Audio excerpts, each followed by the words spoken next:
Welcome to part 2 of What If Deku Had Spider-Man's Powers. Let's not waste any more time, let's swing right back into the story. Chapter 8, Salvation. Izuku turned back to Kendo, not knowing what to expect from her. Her expression was completely unreadable to him, but after a few seconds of blankly staring, she finally locked eyes with him, and he could have sworn he saw a hint of anger in her teal orbs. Let's go, we're sticking to the plan. But you and I are gonna have a talk later, got it? Izuku gulped at the tone she used, she obviously wasn't asking. So with that, he had seen enough, cutting off eye contact and putting on his mask. Alright, of course. Bakugo shuffled carefully through the halls on the first floor of the building as he looked for his green-haired target. He knew Izuku could be crafty at times, so he was actually a bit thankful that he had someone watching his back as they walked. Of course, he would never actually tell the slick-haired blonde he felt this way. But still. We're almost to the entrance, so be ready for anything. If I know Deku, then he's gonna try some crappy strategy or something. Nomu was extremely thankful for the heads up from his battle trial teammate, because with comedic timing, they rounded one last corner only to see the boy in question in quite the particular position. Standing there in the narrow hallway alone, Izuku had each hand around a web line stuck to opposing walls. Waiting for them with a fully cocked back web slingshot. Bakugo barely had time to widen his eyes in shock when a green blur flew at him with incredible speed. Only narrowly managing to dodge the human projectile with his reflexes alone. Nomu, however, wasn't so lucky. Taking the full force of the body-flinging attack, the slick-haired blonde was launched back with incredible speed, Izuku connecting with him feet first and shooting him straight into an opposing wall. For a moment when Izuku landed softly back on the floor, he wondered if he'd gone overboard and really hurt his classmate. But those thoughts quickly vanished when the smoke cleared and something unexpected emerged. It was Nomu alright, but he was silver? Ha ha ha. Is that the best you can do, Midoriya? I barely felt that. The boy mocked out loud, doing his best to convey to his classmate that his attack was weak. In reality though, his thoughts were saying the opposite. Gah, that hurt. He's really freaking strong. Shame I can't copy him since he's a mutant type. Now finding himself surrounded by the silver boy and his former friend turned bully, Izuku sprung to life once again as his spider sense blared in his head. Die, Deku. Leaping up in order to avoid an explosion, Izuku wasted no time in sticking to the ceiling and starting up into a run. Smiling as another imaginary box was checked off in his mind. Yes. The soles on the costume are perfect. Not thick enough to neutralize my scapulae, and not thin enough to hurt my feet from kicking or running. Feeling again a familiar tingling sensation, Izuku turned around expecting to see Bakugo flying at him for some sort of reckless attack. Instead, he was met with a blinding yellow flash coming his way. Crap. With the white eyes on his mask comically expanding in shock, Izuku leapt off the ceiling and onto the wall, stumbling a bit before continuing his run. Was that? Hey!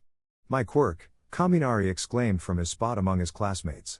They were all currently watching the ongoing battle trial from the observation room, with only All Might having access to the contestants' audio. Wow, so I guess the rumors are true, that guy really can copy quirks, Awase said, stating the obvious. It seemed as though UA was no different from any other high school as far as gossip went. How frightening. I wonder how that works, and if there's any limits to it, Yaoyorozu began, adding on to her classmate's observation. Either way, it's very unwise for Midoriya-san to be taking them both on alone. Nah, don't worry about that, Yaoyorozu, Midoriya can handle him. I mean, just look at him, he looks like a natural out there with those moves. Pretty awesome reflexes too, Kirishima added on with gusto. His similarly quirked classmate, on the other hand, had the opposite to say. Speaking up right next to the red-haired boy. Are you kidding, Kirishima? TCH, you're way too easily impressed. Tetsu grumbled. If he couldn't shatter some crappy knock-off version of my quirk, then he's not getting any recognition from me.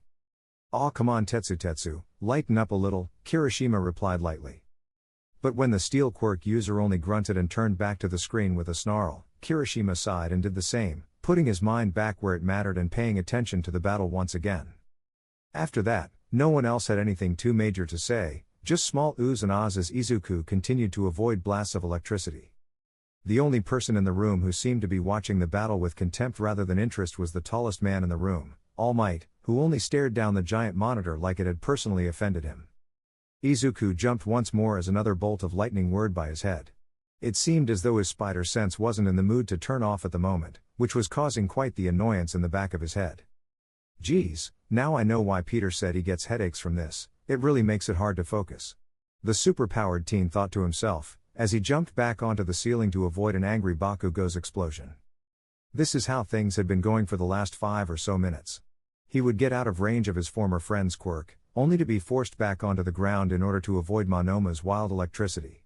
It was extremely obvious that the boy couldn't control the bolts of danger he was releasing downrange properly, but in this case, that fact was actually helping him more than hurting him. Grunting as he clung onto the ceiling again, Izuku did his best to try to use his brain, wincing as he felt something akin to TV static with all of the warnings he was getting. Well, so much for our plan to ambush Kacchan. I wasn't expecting him to come after me together with Monoma-san. I hope Kendo-san adjusts to the situation before showing herself. Izuku's original idea had been to use himself as bait so he could goad Bakugo into the fight he wanted. Then, when she saw an opening, Itsuka was supposed to come out and blindside him with a strong attack, hopefully knocking him out and ending it there. But now, those plans obviously weren't possible. Everything went straight down the drain as soon Bakugo brought backup. Now it was him who was being ambushed. Well, now what do? I can't keep dodging forever, we'll run out of time. For a moment, the green-haired teen considered contacting his teammate through his radio with a small change of plans. If both of their enemies were down here fighting him, then she could probably sneak her way to the objective easily. However, Izuku quickly shook that idea off. Kendo specialized in fighting, and they had already agreed on that being the way they would win this, there was no going back now.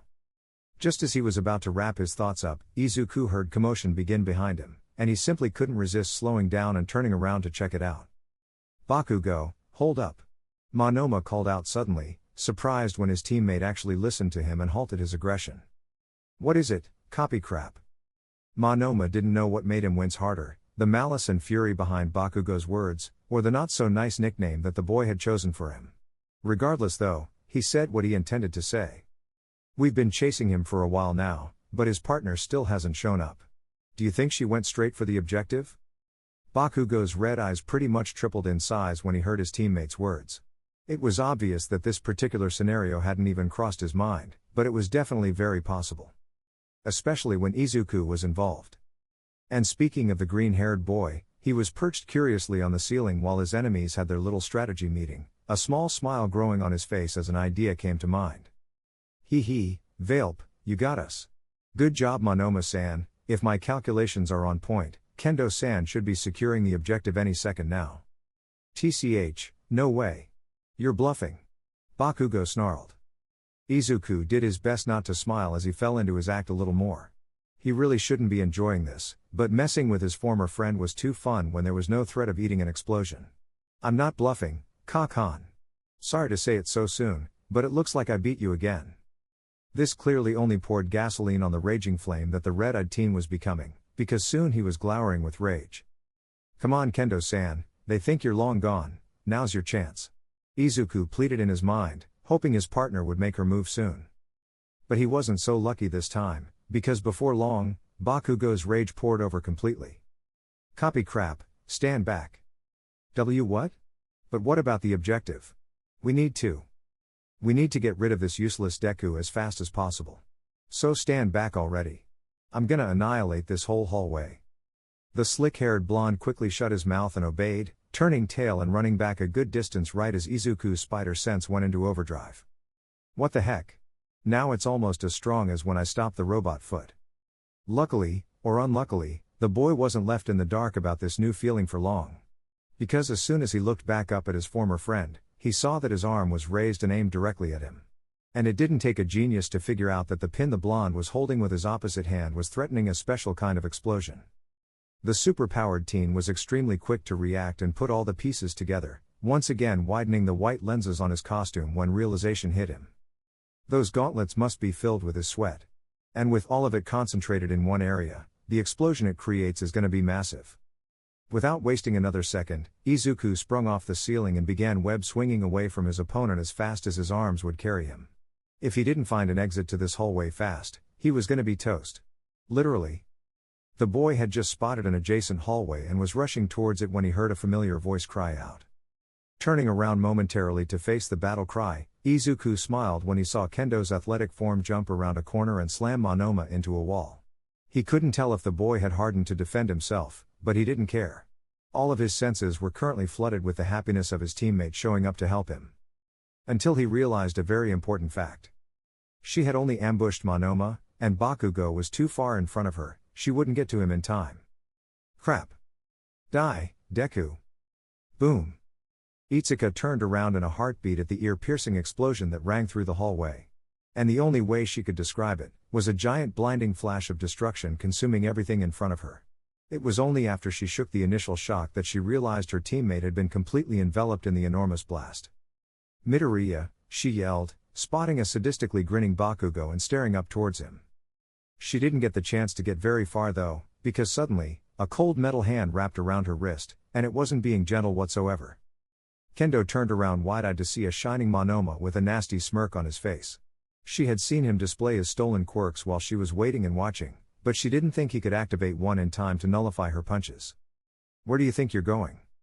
Gritting her teeth, Itsuka enlarged her other hand and delivered a precise karate chop to the top of the boy's head, or at least she would have if he hadn't let her go and jumped back. Now that they were back into a neutral standoff, Itsuka narrowed her eyes as the silver shine dissipated from her opponent's body. What was he up to? Why is he lowering his guard? And why didn't he shock me when he was holding my wrist? Can he only use one stolen quirk at a time? Falling back into a perfect fighting stance, the orange-haired teen allowed herself to smile with some new information on her side. With her new theory in mind, Kendo jumped up at the boy with quick feet, easily getting into her range of comfort. However, Monoma saw this coming and was ready with both a cocky smirk and a secret weapon. Ah, trying to get in close, are you? So predictable, he almost yawned as he dodged a quick jab from the girl. I can see the logic in your thinking. Not only is this the perfect range for you to fight in, but it almost puts my long-range lightning at a disadvantage, doesn't it? Itsuka gritted her teeth as he dodged another one of her normal jabs, his carefree and sarcastic attitude only annoying her even further. What's wrong? Nothing to say? Well then, if you won't ask, I'll just show you why you've made a mistake. Bracing herself, Kendo took a defensive stance and got ready. She wasn't too sure how she was going to be able to avoid electricity, but she would try all the same. Suddenly though, instead of raising both arms like she had seen him do before, the slick-haired blonde only raised an open palm before jumping at her with a flash of familiar orange light. Boom! Just like that, before she could even comprehend what was happening, Kendo was eating an explosion and slamming back against the corridor wall. Monoma wasted no time in taking advantage of her broken stance, hardening up again into metal and pinning her in place forcefully. In all reality, this is where it should have ended for his big-fisted opponent. His capture tape was only a flick of his wrist away and this would all be over. But naturally, he at least needed to give her some parting words, right? It was only right after such an amazing victory. Ha ha ha. I bet you didn't expect that explosion, huh? You didn't think I would leave myself without close range offense, did you? Ah ha ha ha. When the boy noticed that his opponent was beginning to recover and stir, he leisurely reached for the capture tape on his belt with a grin like no other. Hey, finally, now I can go help Bakugo-san pulverize Midoriya. This is gonna be so much fun. With the tape now in his hands, Monoma took one last smug glance at Itsuka, expecting her sweet anger that would only fuel his own confidence. What he didn't expect to see though, was a smirk that matched his own in size. What on earth are you? In the blink of an eye, Itsuka's hands enlarged to their full size, quickly enveloping the boy in front of her and squeezing hard. Ugh, Monoma cried out as she squeezed his steel body. Hey, not so tough now, are ya? Itsuka grinned, spitting some soot out onto the floor and lifting the boy higher. I'll admit it, you got me good with that third quirk trick, but it doesn't change your biggest weakness. You can't use your copied quirks simultaneously, can you? When the boy's eyes widened in shock, Itsuka smiled wider and squeezed him again. Yep, I knew it. I was wondering why you turned off your metal body when you went to attack me, but now it makes perfect sense. It also makes what I'm about to do a lot more fun. All of the sudden, Itsuka narrowed her eyes and focused, gritting her teeth as she began squeezing with all of her strength. Gah! Monoma cried out in pain at the immense amount of pressure surrounding him. The metal was blocking a lot of the damage that would destroy his body, but it still hurt like hell. Hey, what's the matter? Just drop the metal and shock me. Oh wait, then getting squeezed wouldn't just hurt, would it? Kendo muttered out sarcastically. It seemed that now she was the one making the jokes, and they were a lot funnier now too. Soon, small, but very visible cracks were beginning to appear all over Monoma's body, and judging by the way he was screaming, it didn't feel very pleasant. That was when Itsuka let up and held him normally, releasing most of the pressure, but still keeping him restrained in her hands. She wasn't completely cruel, after all, no matter how much Monoma deserved it in her eyes.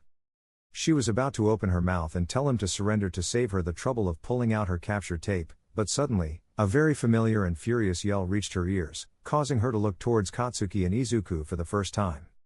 Izuku's eyes widened as the enormous explosion flew down the hallway towards him. He had been so caught up in seeing Kendo's surprise attack on Monoma that he'd completely abandoned his earlier plan of reaching the cover of a safer hallway. Crap! With the full power of one of Bakugo's gauntlets enveloping everything around him, Izuku dove the rest of the way towards the same adjacent hallway that he'd stopped short of, hissing in pain when he couldn't get away unscathed. Tumbling to the ground in the new passage, Izuku took a moment to assess both the situation and himself. Immediately noticing that his costume was now completely ruined. Aw, man. It took me weeks to make this thing. He thought hastily, annoyed with both himself and his opponent as he inspected the threads more closely. He may as well have been shirtless now with the new adjustments Bakugo had made involuntarily, because as far as his upper body went, the only fabric left covering it was a tattered left sleeve in both of his web shooters. He also decided to do away with the mask and toss it aside, since both of the lenses were tattered as well, leaving just a green rag with eye holes. Wincing again, the green-haired teen also noticed the moderate burns completely covering his right arm and parts of his chest, leaving the areas a sickly-looking red color. Hell, even the web shooter on his right hand was singed black, and he guessed it was only functional still on account of its extra protective size. Dang, that burned me more than I thought. Shaking off his pain thoughts, Izuku focused on the task at hand once again. Now finally being able to see into the action-packed hallway as the smoke cleared. He had somewhat expected some sort of announcement from All Might now that half the building was totally trashed, but nothing came, only dead silence. Forcing the superpowered teen to focus up and get ready again. Creeping up the corner, he tried doing his best to listen for his former friend, trying to find any sort of indication of where he could be. Ah, trying to get in close, are you? Izuku shuddered as the voice passed through his ears. That was unmistakably Monoma, and by the sound of it, it looked like he and Kendo were engaged in battle. I have to help her, Izuku muttered to himself, cautiously turning the corner and looking towards the pair in the hallway. He spotted them both quickly, they were squared up and definitely ready to begin fighting, just as he expected. What he didn't expect, however, was for them to be the only two people in the destroyed hallway. With perfect timing, Izuku's spider sense blared in his head with impeccable precision. Worry about yourself, Deku. Bakugo snarled from behind him, pressing his palms into the boy's back and sending twin explosions into him. Izuku winced again and he jumped away as fast as he could, but once again, it wasn't fast enough to get away completely unharmed, and he could already feel more burns flaring up on his backside. What's the matter, Deku? You were so confident a few days ago. So fight back. Stop running and fight me. Facing his former friend with fire in his eyes, Izuku prepared himself. Not surprised in the slightest when Bakugo instantly made a move for him. Die! The blonde screamed again, lunging at the superpowered teen with a signature open palm. Izuku read it perfectly though, quickly sidestepping and grabbing the boy's gauntlet right before his hand could reach his face. Ironically, this was the same exact position they had found themselves in back at their little scuffle in front of Aldera. This time, however, Bakugo wasn't going to give up so easily, rapidly mimicking the attack with the opposite arm when he failed to escape his opponent's grip. This didn't seem to faze Izuku at all, taking his former friend's actions in stride and swiftly catching his other wrist. Stop this, Kachan. You're not stronger than me. There was some unknown dread behind his words, which he still couldn't shake off for some reason. As far as Bakugo went though, there was definitely no such remorse. Pure and raw aggravation would better describe the kind of energy he was giving off, some low growls even escaping his gritted teeth as he leered distastefully at the boy in front of him. After a while of staring down Bakugo, Izuku came to the conclusion that the boy wasn't going to back down from the standoff. He was going to have to make a move if he wanted this to end, because there was no way he was going to get overpowered. The green-haired teen was just about to push back against his former friend when his spider sense began ringing suddenly. Looking around at his current situation, Izuku couldn't tell where the danger was. He had both of Bakugo's arms secured firmly, so what could he do? When the blaring in his head didn't let up after a moment, Izuku adjusted his view downwards, figuring the incoming attack had to be coming from the blonde's legs since his hands were useless. Unfortunately, this whole thought process by the green-haired boy was some very severe oversight. Die! Bakugo screeched out, curling his fingers in and then out again, successfully sending out a slightly more ranged explosion. And wouldn't you know it, that small bit of range gained was just enough to nick a green-clad hero course student straight in the face. Gah! Izuku shouted bitterly, rubbing his eyes as his vision blurred. He knew that Bakugo wasn't limited to only close-range damage, but he figured that holding back his entire arm would hinder his ability to toss his sweat around. Taking advantage of his enemy stumbling backwards, Bakugo jumped forward with another hand raised offensively. Now was his chance to do some damage. Meanwhile, Izuku was having a full sensory overload, and it wasn't pleasant. Not only was his spider sense piercing his already aching head, but now his vision was blurry and his ears were ringing. So as far as mental suffering went, things couldn't get much worse. Which was why he felt his body move all on its own, as if acting in a final act of self-defense. Right as Bakugo was coming down on him, he swiftly pushed the dangerous open palm out of the way and grabbed his opponent by the collar of his shirt. With a look of absolute focus in his eyes, Izuku pulled back his free hand and prepared to deliver a blow at full strength to end this right here and there. His clenched fist and singed eyes looked almost angry as he prepared to release years of pent-up rage with one single punch. But right in the crucial moment when he was about to throw it, his state of blur and emptiness faded, bringing him back with an enormous amount of realization. Bakugo seemed to notice this too, because once the green-haired teen began to slowly lower his arm, he snarled once again and kicked out of his grip, propelling himself backwards by sending a pair of explosions right into Izuku's chest. Now back into a state of neutral, Bakugo watched as Izuku fell to the floor almost lifelessly. Which would have normally made him happy, but this was clearly not what it looked like. He didn't look defeated at all. No, he simply looked lost in thought. As if this were some mere game that could be paused at any moment. Which only made the blonde's blood boil even more. Grr, why Deku? What the hell are you doing? Why aren't you fighting? Are you really this pathetic? Come on. We have a score to settle. But that's the thing, Kachan. We don't. Inside Izuku's mind, he couldn't stop thinking about what had just occurred, and what it meant. I almost killed Kachan. If I hadn't regained myself and stopped that punch, he would be gone, just like that. Was that just self-preservation? Or does my heart actually still have a grudge against Kachan? I thought I already worked this out. I'm moving past it. After another few seconds of mulling everything over, Izuku looked up again and couldn't hold back an audible gulp from leaving his lips. There was Bakugo, right at the end of the hall, holding the pin of his other gauntlet. And it didn't take a detective to figure out he was aiming right at the superpowered teen. No. Alright, Deku. You don't want to fight? I'll just end this right here. Kachan. Stop. You almost blew up the whole building with that last time. Izuku sputtered out as he looked around rapidly, trying to find anything that could help his situation. Sadly though, there didn't seem to be a close escape route this time. His little scuffle with Bakugo moved them around more than he anticipated, leaving the adjacent hallway he was in earlier far behind him. Abruptly though, the green-haired teen had a thought occur to him about the direction they went during their battle. If they went away from the hallway he had hidden in last time, then that meant they had to be closer too. Kendo-san. Izuku thought joyously as he spotted her a few meters behind Bakugo. She seemed to be looking their way, no doubt because of Bakugo's extreme volume when declaring his next move moments ago. Another thing that the superpowered teen noticed was the very unresponsive Monoma clutched in her enlarged hands, causing him to breathe a sigh of relief for his friend's situation, as well as get his mind churning with ideas. He had to think fast though, because it was becoming very obvious that Bakugo was seconds away from pulling the pin and making his move. The only thing that appeared to be holding him back was the possibility of getting a response out of Izuku. I can't run from it, it's too big of a blast, and cover is even further away than it was last time. Doing his best to come up with rapid-fire ideas, Izuku shot down one after the other, trying all he could to not show his frustration externally. I could fire a web ball at his eyes. Peter does it all the time and it works wonders. No, that won't work. Even if his eyes were covered, his blast would still be effective. He doesn't exactly need to be precise with a giant explosion. Humph. Fine, stay silent you useless Deku. You won't dodge this one. Bakugo screamed before gripping the pin on his gauntlet once again.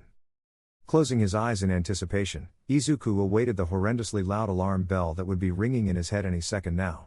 He was out of options, he needed to do something, but what?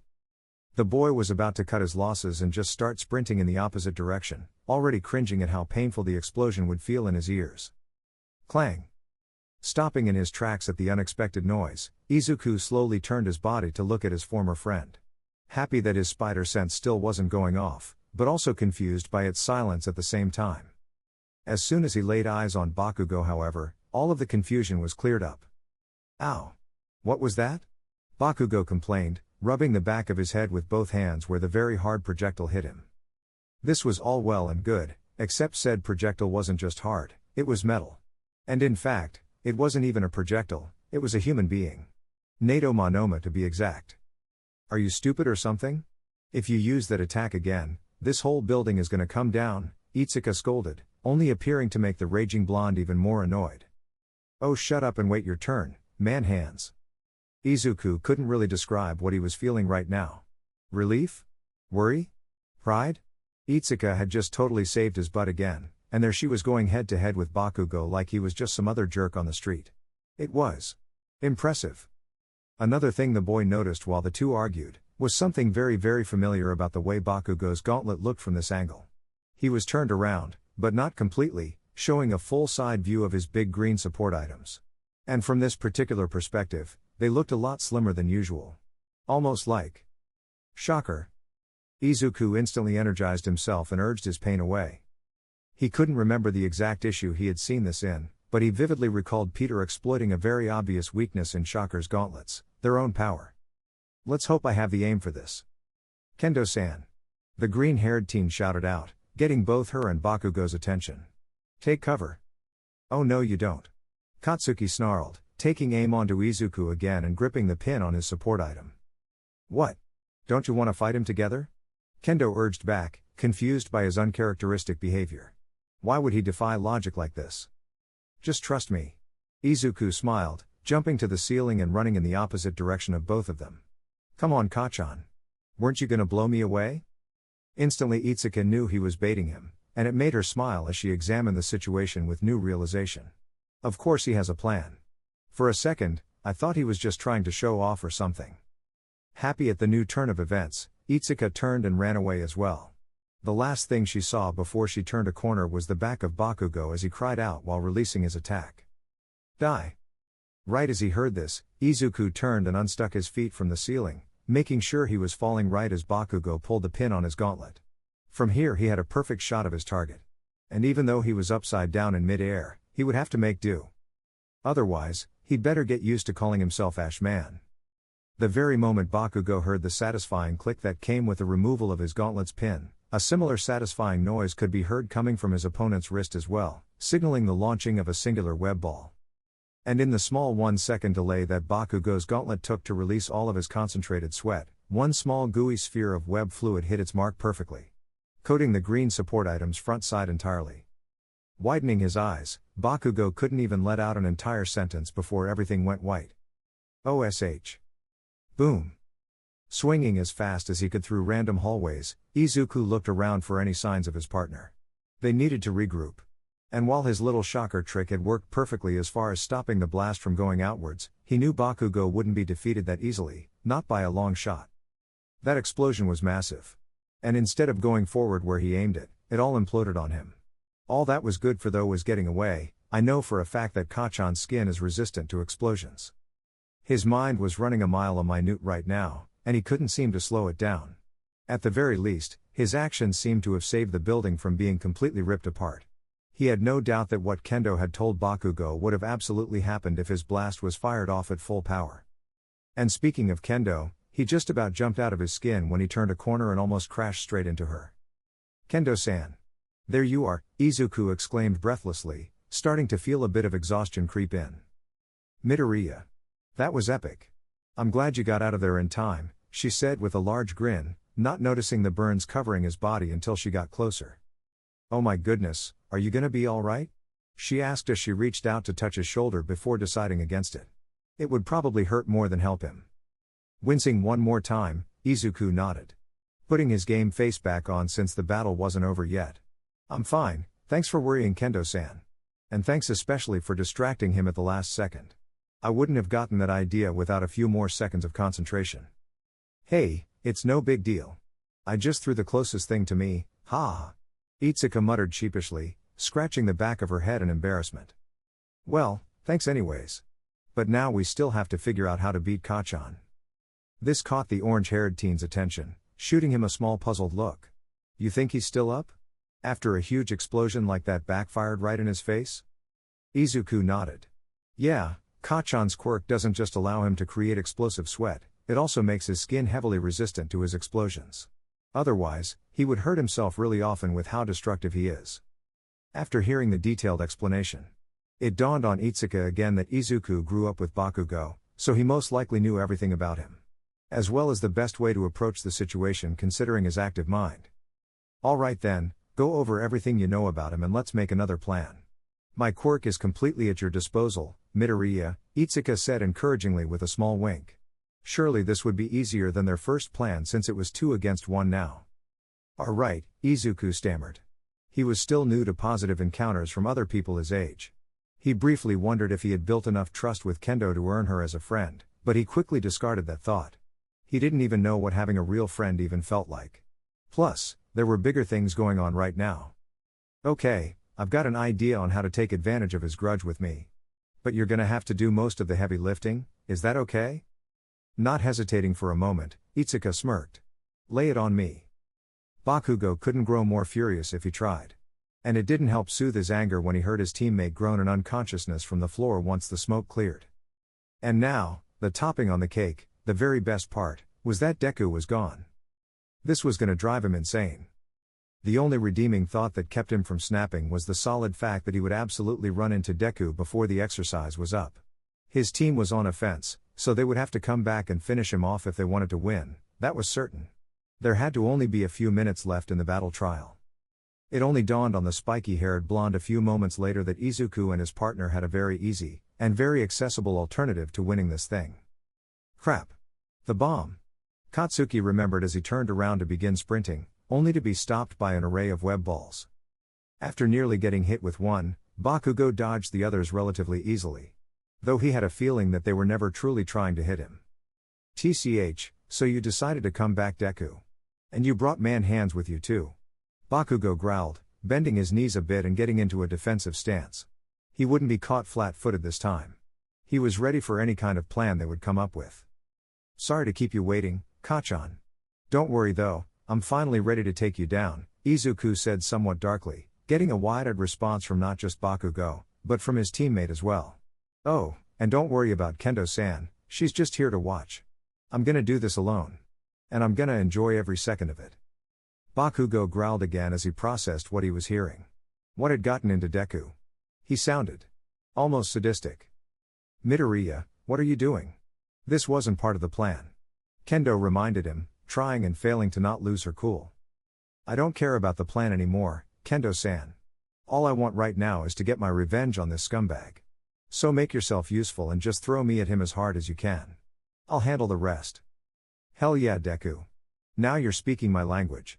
Bring it on, Bakugo cried out passionately, taking off into a sprint with his right palm charged up. Kendo looked unsure about the situation, but nevertheless, did as Izuku instructed and grew her right hand, picking him up quickly before throwing him as hard as she could towards their opponent. Izuku once again gained a twisted smile on his lips as he soared through the air, bringing back his own right arm to prepare for a collision with Bakugo's. This was it, the moment of truth. And Izuku could almost foresee the moment of impact. Picturing his fist absolutely blowing his opponents away with ease. And it is indeed what could have happened, had this all not been a ruse.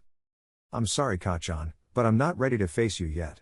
I could seriously hurt you if my pent-up anger were to get the best of me, and that's the last thing I want. I hope I can control my emotions enough to be able to fight you for real one day. Please forgive me. Right as the two were about to collide with all their strength, Izuku maneuvered mid-flight and avoided the blonde teen completely, flying right past him and firing 2 web lines back at him. Before he even had the chance to turn around, Bakugo felt his arms being bound by a familiar sticky substance.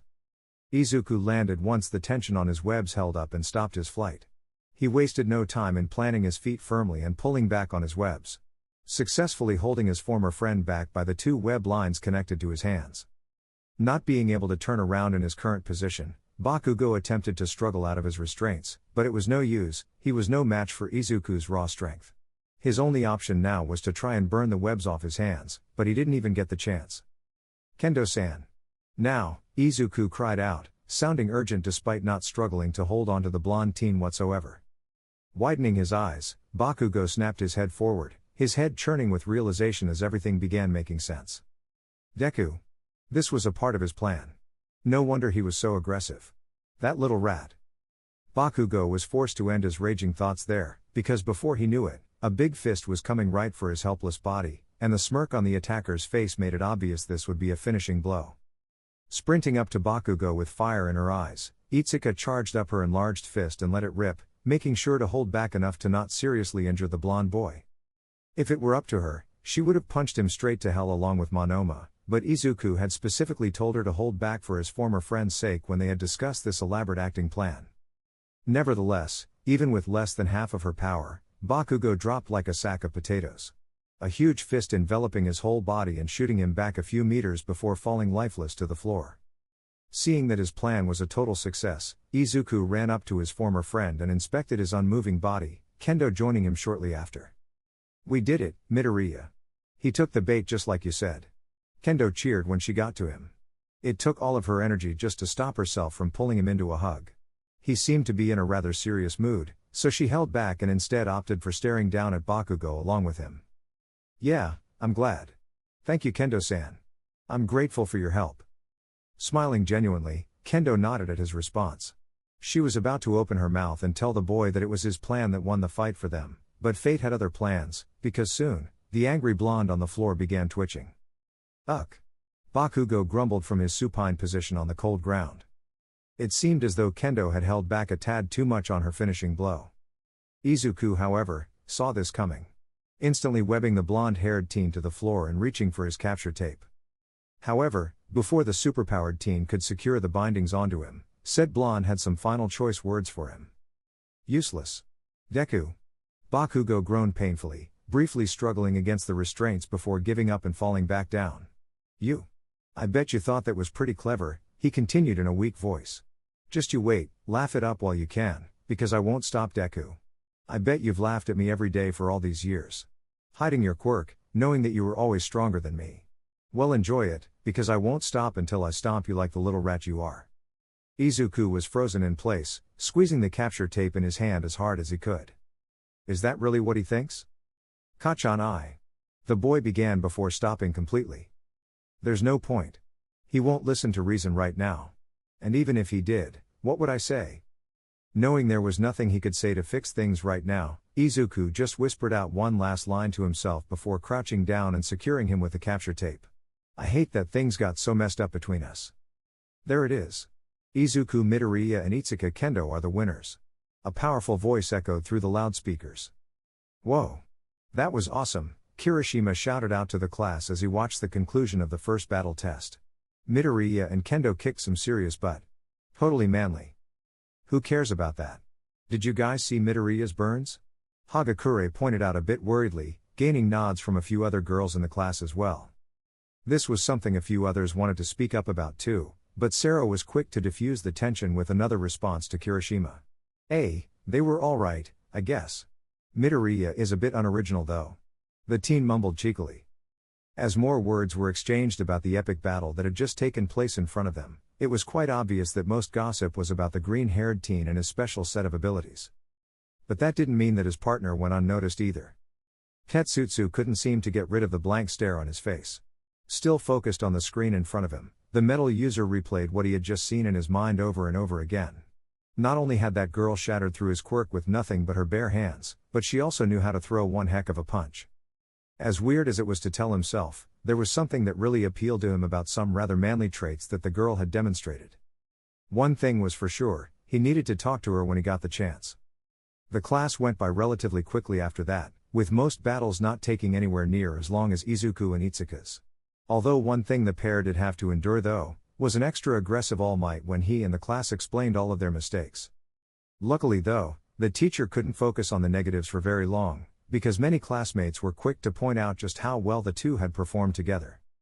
And of course, Izuku was the first to shrug off all the compliments and give the credit to his partner, who he claimed did most of the heavy lifting.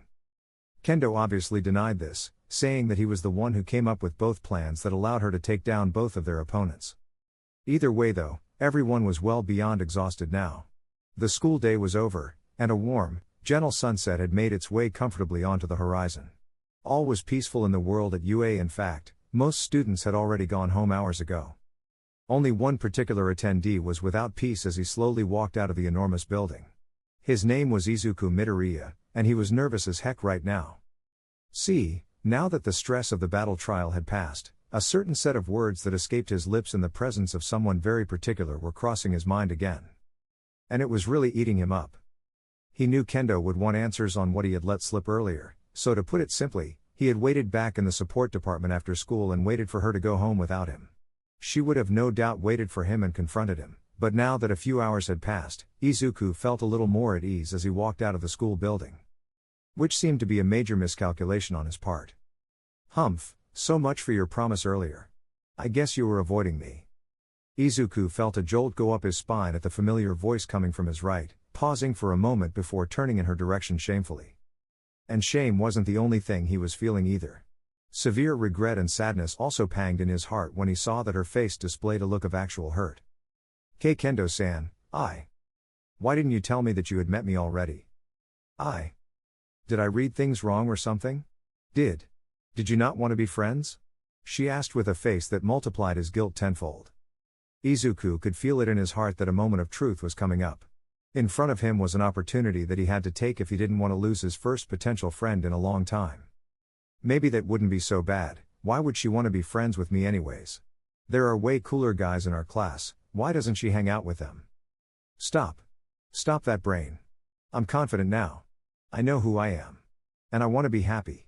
She's the one who helped me become this way. I can do this. If I can defeat Kachan, then I can do anything. Taking a deep breath before looking the orange-haired teen in her teal eyes, Izuku grew a look of determination and prepared himself. Kendo-san, I'm sorry I hid who I was from you. I owe you an apology as well as an explanation for my actions, Izuku said sincerely and confidently, bowing his head to her and waiting for acknowledgement. Itsuka, however, was taken aback by the level of severity and formality the boy was taking with this. Nonetheless though, she nodded for him to continue. Taking another deep breath, Izuku began anew. In truth, Kendo-san, I'm not the same person I was when I first met you almost a year ago. See, due to some unusual circumstances, my quirk didn't manifest until last year. Or to be more specific, 2 days before I met you in front of that dojo. Widening her eyes, Kendo tried to hold back and let him finish, but her curiosity got the best of her, forcing her to at least ask one question. Oh my goodness. Are you serious? Is that why Bakugo was telling the class you were quirkless all week? Izuku nodded solemnly, never breaking eye contact. Yes. Like I said, my relationship with Kachan is complicated. And after today, it's gonna be even worse. As you saw today, he thinks I've been hiding my quirk from him all of our lives. So now he's even more spiteful. Wait, so you don't actually hate him? You still want to salvage your friendship with him? Why? Why not just give him a good whooping and get it over with? He's a bully. I understand that, Kendo-san, but I've learned over the past year from someone special I have to be responsible with this power that I've been given. I went most of my life thinking I was quirkless and wishing I could be the best hero in the world. And my morals won't allow me to misuse this gift I've been given. I know it sounds weird, and I can't elaborate too much, but I've seen wisdom in the form of someone else, and I've learned so much from them. So while I may not forgive Kachan for the way he treated me for years, I refuse to hate him. He deserves to know all of this stuff too, but I still haven't worked out how to tell him yet. I doubt I'll ever get the chance now. Wow. That's surprisingly mature, Midoriya. I'm impressed, she complimented, bringing out her genuine smile for all the world to see again. And I guess that explains why he was even able to bully you in the first place. I thought you had your quirk the whole time, so it didn't make sense to me. Hey, yeah, exactly. And on the topic of my quirk, how I got the confidence to use it was all thanks to you, Kendo-san. This again took the orange-haired teen by surprise. Huh? What are you talking about? Izuku chuckled a bit before explaining. It's true, I don't know if you remember, but back when we first met and you told me to join that martial arts dojo, I had, never really spoken to a girl before. Izuku waited for her to get her chuckles out of the way before continuing. Ahem, anyways, I was a stuttering mess around you, and I was so nervous that I ran away. It was a confusing time for me. Like I told you, I had just gotten my quirk 2 days before that, and I didn't really know what to do. I wanted to use it to become a hero obviously, but I didn't have the confidence at all. Everyone around me was doubting me, hell, even my mom was doubting me. I had no one to believe in me, so I guess I just got lost in all of that negativity. It wasn't until I decided to go back and apologize to you for running off that everything changed. I saw that you were talking to that UA student you were with and jumped up onto a building to listen. I know it's messed up and an invasion of privacy, but I'm so glad I did it, because everything you told that guy was everything I needed to desperately hear. Widening her eyes more and more as he went on, Itsuka recalled the exact conversation that she had with Tamaki that day. It was still very fresh on her mind. And while the blue-haired third year hadn't changed much since that little talk, she was glad to know that it at least had its intended effect on someone. So yeah, after I heard you say that stuff to him, it sunk deep into my soul. And ever since then, I've had a much better support system, and I actually believe in myself more and more now.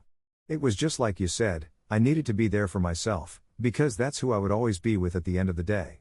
Or at least, that's how I interpreted it.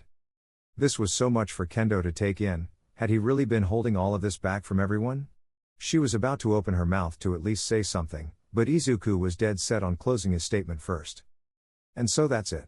After that, I started to train myself with my powers, and it's all thanks to you. I eventually intended to go back to that dojo to find you so I could apologize and thank you. But I guess I was still too shy. And when I found you again at the entrance exam and you didn't remember me, I took it as the perfect opportunity to get a fresh start without you thinking I was a loser. Again, I'm truly sorry for deceiving you, Kendo-san. I hope that despite what I did, you can forgive me and we can be friends. After a few moments of silence, Itsuka smiled genuinely once again, seemingly growing tired of looking at the top of Izuku's head. You're such an idiot, Midoriya. Huh? The superpowered teen sputtered out, raising his head to meet her eyes once more. Though I guess that does explain why your fighting style looks so crappy and all over the place. Looks like we'll have to fix that, won't we? Izuku didn't dare say a word, he was too confused. So, she's not mad at me? But seriously, I'd love to be your friend. Thank you for clearing that up for me, I'm not mad. I actually think it's really sweet that you got so much out of just a few words from me. But just know now, that you aren't alone anymore. I'm here, and I believe in you, she stated slowly and genuinely, loving the way he was holding on to every word. With a few more seconds of silence, Itsuka put out her hand out like she had so many months before. Only this time she wasn't just offering a friendly greeting. No, this time she was offering something that the green-haired teen in question had only felt once before in his life. Friendship. With a heavy amount of tears falling down his face, Izuku took the hand eagerly. She believes. Chapter 9, Class Adjustments. Wait, are you serious? That sounds so dangerous. Kendo screeched out to Izuku in the middle of his story. She was extremely close to bursting out into laughter, but she held back with a hand at her mouth as they continued their walk to school. Yep, it's true. And it worked wonders too, Izuku said somewhat smugly, placing his hands behind his head and looking up to see the approaching UA building. I mean, I guess so, but still. That's totally stupid. Paying random kids to throw rocks at you was the best you could come up with to practice dodging? Hey, yeah. Believe me, once you take a few to the dome, you'll be dodging everything. It's a good motivator. At that, Itsuka couldn't hold back anymore and let the floodgates out. Laughing vigorously at the boy's sarcastic comment. Sorry. It's just that the way you say this crap is just so she trailed off, laughter taking hold of her again. Izuku smiled at her genuinely, not bothered at all by her laughter. In fact, he actually enjoyed it. Seeing her like this and knowing that he was getting better at his copied sense of humor was actually pretty satisfying to him. Peter, you're the best. It was just yesterday when he and Kendo had their big talk after school, and things were already proving to go beyond smoothly. He wasn't so sure about any other girls, but Itsuka so far had been extremely easy to talk to. And even more so now that he could officially call her his friend. All in all, the boy was extremely pleased with the state they were in right now. And he couldn't help but continue his witty sarcasm all the way up until they walked into class together. He even had to nudge her with his elbow when they arrived just to calm down her giggles, because they appeared to be a bit late considering Aizawa-sensei was already at the front of the classroom. Uh-oh. Ah, there you two are, that's everyone. The man said in his signature even tone. Izuku and Itsuka slowly stepped into the room and looked around uneasily, not knowing whether to bow and apologize for being late or just waiting for further instruction. Luckily, their instructor took initiative and answered their mental questions for them. You guys aren't late, I'm just here early for a quick announcement. Today's homeroom will be a bit different. Both teens went wide-eyed for a moment before sighing in relief. However, before they could even make a move for their seats, Aizawa-sensei surprisingly began his so-called announcement right away. I'll make this quick so I can get out of your hair. Good job on the battle trial yesterday. You all took the big reveal in stride and performed quite well for the most part. I'll be going over the footage myself later to see what we need to work on. But for now, you all did well. Before anyone could get excited about the praise, the bandage-wearing man quickly started back up. Don't get a big head though. I also heard some rather violent rumors about one match in particular, Aizawa said in a much more serious tone, eyeing Katsuki and Midoriya readily. Seems you two got pretty passionate, huh? Bakugo seemed like he couldn't care less about the situation right now, only grunting and looking away from the baggy-eyed man. But when the instructor's hard, quirk-erasing gaze shifted to Izuku, the teen looked much more uneasy. Aizawa watched the boy gulp as he looked him up and down. There was still a very obvious patch of red skin on his cheek. So the rumors are true, that match did take things too far. Damn it, All Might, what were you thinking? If I find out this has anything to do with that crazy theory. After a pregnant pause, Izuku was just about ready to bow repeatedly in apology, but once again, his sensei was too quick to speak. Regardless, you all did your best, and I can't ask any more from that, especially since you're all okay. A heavy sigh could almost be heard across the room as the tension fizzled out. But now, as for the reason I'm here early, Aizawa said before clearing his throat, easily capturing the class's attention once more. Today I will be leaving you all alone so you can decide on class representatives. The eraser hero could obviously tell that the class was speechless by his unexpected reveal, so he simply took this opportunity to give his final parting words. I don't really care what you guys do to decide, just try to get it done by the end of the day. I'll need a main representative and a vice representative. That is all. With that, the bored-looking man made straight for the door, only pausing his walk when he was right beside Midoriya and Kendo. That burn looks pretty serious, Midoriya, he half-whispered to the boy. You should go and let Recovery Girl have a look. All right, Aizawa-sensei. Thank you, Izuku stuttered out, bowing immediately, not moving an inch until he felt his teacher walk by.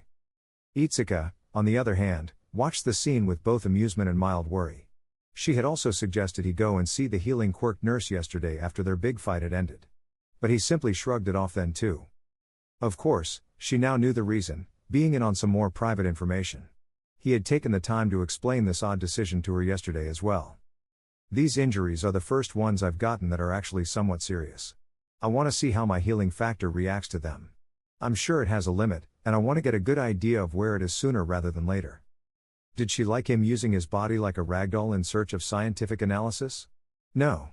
But he did have a point, and now that he had gone through with it, she was actually rather impressed at how much he ended up healing overnight. She hadn't seen under his shirt of course, but the red marking on his face looked like a mere fraction of what it was yesterday. Maybe he made the right call after all. Itsuka would have loved to continue bouncing these ideas around in her mind some more, but now that Aizawa-sensei was gone, the entire class had erupted into pandemonium over the new available positions, easily sweeping away her deep train of thought. I would make an amazing class representative. Nomu sounded out with a bit more cockiness than he intended. Yeah right. I want it. It would fit me perfectly. Awase bit back, standing up as well. Pardon me, but I have to disagree with both of you. I believe I'm the one best suited for this position of responsibility. Yaoyorozu spoke up, throwing her own hat into the ring in the process. It wasn't long after this that everyone else who wanted the job began standing up to make their voices heard. Some much louder than others. Kendo-san, should we do something about TH? Everyone shut up. The orange-haired teen roared, taking charge and getting everyone's attention. Well, that's one way to do it. I was gonna suggest something a bit more subtle, but this works too. Izuku thought sheepishly before he heard his friend talk again. Geez. You guys don't have to scream for this kind of thing. Why don't we all just vote or something? If we get this done quickly, we can just relax for the rest of class, Itsuka grumbled out, walking back to her seat and sitting down. After another small moment of silence, one person spoke up to rebuke the big fist user's idea, and he wasn't trying to be polite about it at all. That's so dumb. Everyone is just gonna vote for themselves, Monoma yelled, instantly getting the girl's attention again. Itsuka didn't know why or how, but the tone in the slick-haired blonde's voice always irked her in the worst way possible. And she hated it. It was like the opposite effect of what Izuku's voice had on her. It just always managed to piss her off. And now was no exception, because as soon as the words crossed her ears, a forehead vein made its presence known and she jumped up out of her seat and gave him a hearty leer. How about instead of complaining like a little girl, you just shut up and try it? Or is that too hard for you? If you want, I could knock you out like I did yesterday and we could vote without you. That's always an option. Monoma couldn't help but let out a large gulp as a prolonged ooh was heard around the classroom. He tried his best to come up with some sort of comeback, but one of his fellow classmates began speaking first. Well, I like the idea. Anyone else? Kirishima said with his easygoing smile, looking around the classroom for his answer. I love it. It makes everything nice and fair, Ashido agreed. Heck yeah. I already know who I'm voting for too. Tetsu proclaimed. Who cares what we do? Let's just get this over with, Kabura said nonchalantly, kicking his feet up on his desk. With that, everyone got to work on voting with little slips of paper and collecting them. And at the end of all the counting, one could say that the winner took it all by an absolute landslide. Oh wow. Hagakure breathed as she finished counting up all the votes in the box. She and Ashido had volunteered to collect and count them all in order to present the results, but now she wasn't sure if she could gather herself in time to speak. Toru-chan? What's wrong? Ashido asked awkwardly, seeing that the whole class was staring up at them waiting for the results. Huh? Oh. Sorry. The winner just got way more votes than everyone else.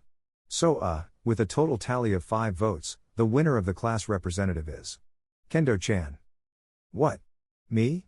Kendo asked oddly, standing up from her seat. Her? Monoma yelled incredulously at the exact same time. Sparing a moment to glare at Monoma, Kendo focused back towards the front of the class, voicing the biggest question in her head at the moment. How did I get 5 votes? I didn't even vote for myself? She finished, shooting a hidden glance at her new green-haired friend. Tetsu, whose seat was right next to hers, was about to open his mouth to express his confidence in her, but his similarly quirked classmate beat him to it. Are you kidding? Kirishima began with a chuckle. I'm surprised you didn't get more votes, Kendo. You're awesome. Turning to him in confusion, Itsuka craned her neck. Huh? What did I do? I've barely spoken to half of you. Once again, before Tetsu could answer the girl's question with reassurance, he was beaten to the punch by the usually quiet Kabura. Who cares about that crap? The fact that you could shut that cocky idiot up was good enough for me. Kendo turned to the brooding boy with somewhat widened eyes.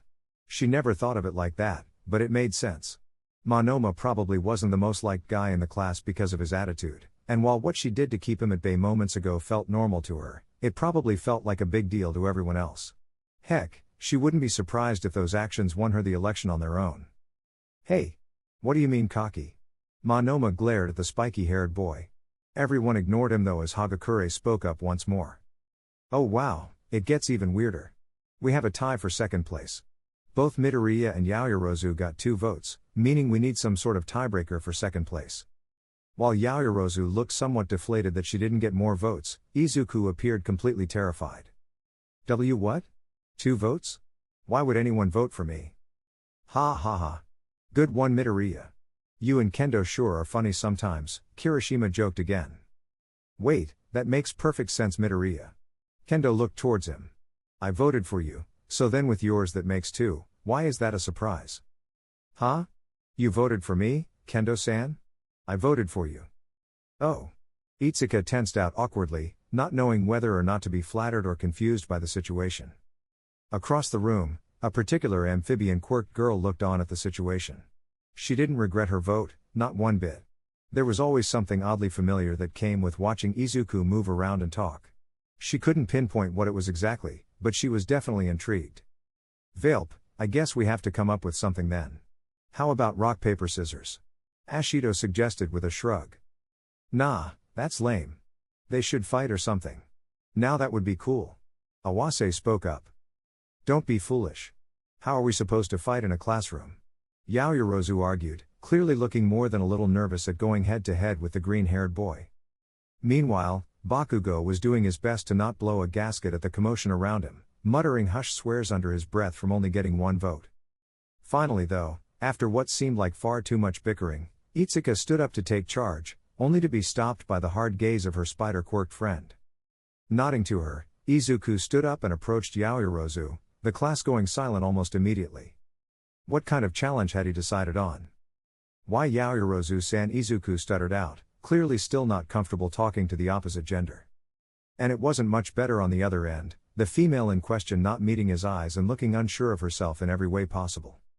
I would like to concede the position. Izuku finally blurted out. What? Pretty much the entire class yelled. Forgive me? Did I just hear you right? The creation-quirked girl responded slowly. Not backing down or growing timid, Izuku nodded fiercely. I'm not cut out for this position, I'll just leave it at that. Congratulations. While the girl's mouth was still wide open, Izuku promptly bowed and walked back to his seat, his mind running a mile a minute as he took his seat. The truth was, he really did find the position interesting, as well as a great opportunity. And had he not been as self-aware as he was now, he might have gone for it, especially now since Kendo would be the main representative. But something about it felt wrong, he wasn't too sure what it was though. Was his confidence begging to fall short again? He was sure that holding a position like that would have required him to talk to everyone more, which he had to admit, didn't sound so great. Still, he felt like there was another reason it didn't feel right, something almost instinctual. Perhaps he was even starting to pick up other subconscious traits from Peter without even knowing, like sticking to the sidelines and out of the spotlight whenever possible. Oh well, either way, what's done was done, he couldn't go back anymore, and he didn't regret his decision. It was probably a really boring job anyway. While the newly elected vice representative had her small celebration at her desk, the class's own main representative couldn't seem to stop her jaw from hanging. What the heck? What were you thinking, Midoriya? After coming out of her small daze, Itsuka smacked her forehead promptly. Not liking her new friend's decision one bit. Sure, she may be a bit biased, since she wanted a familiar face to be her partner, but still. What was wrong with him? She knew he had some confidence problems, but were they really that bad?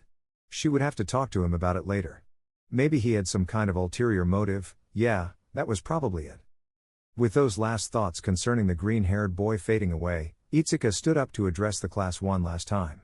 Alright. That was nice and fast, now we have free time for the rest of homeroom. Yeah.